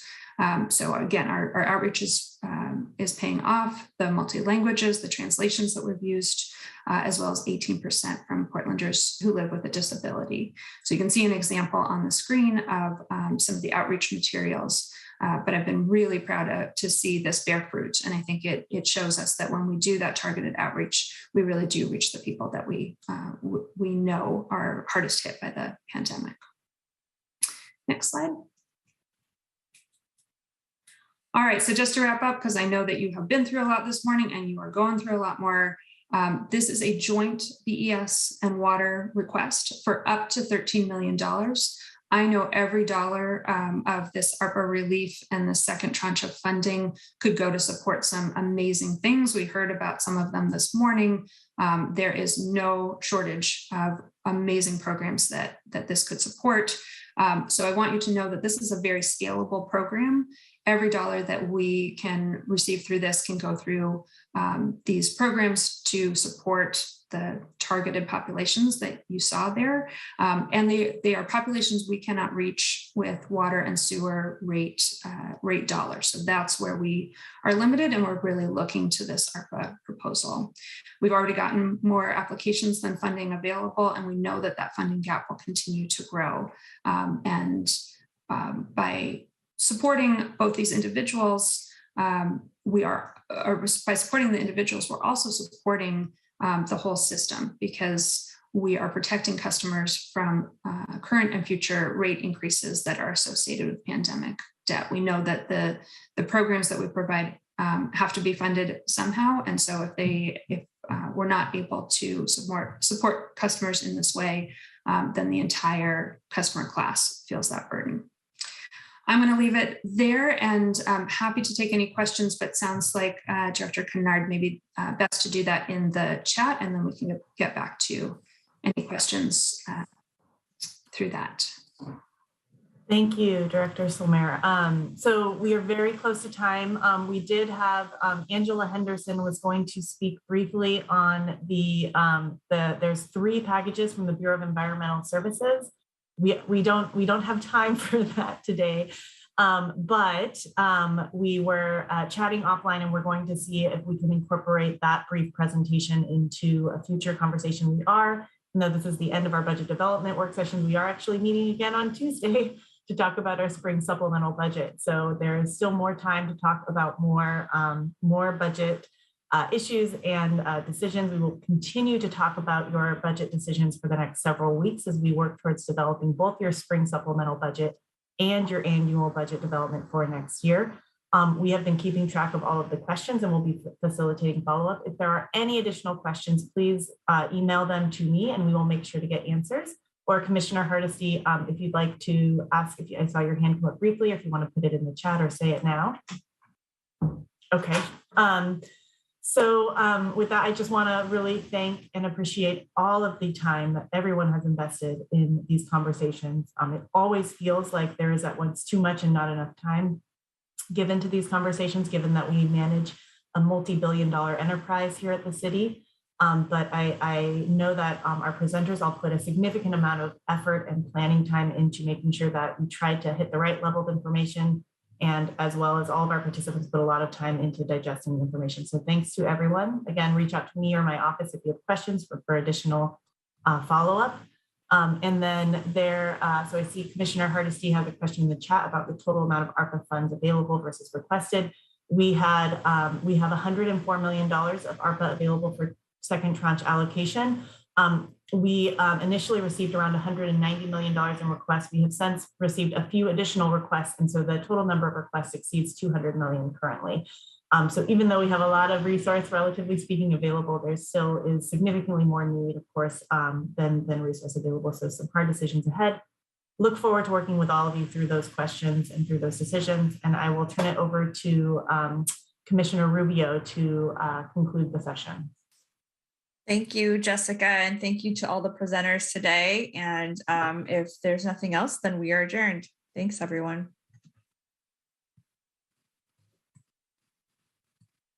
Recording stopped.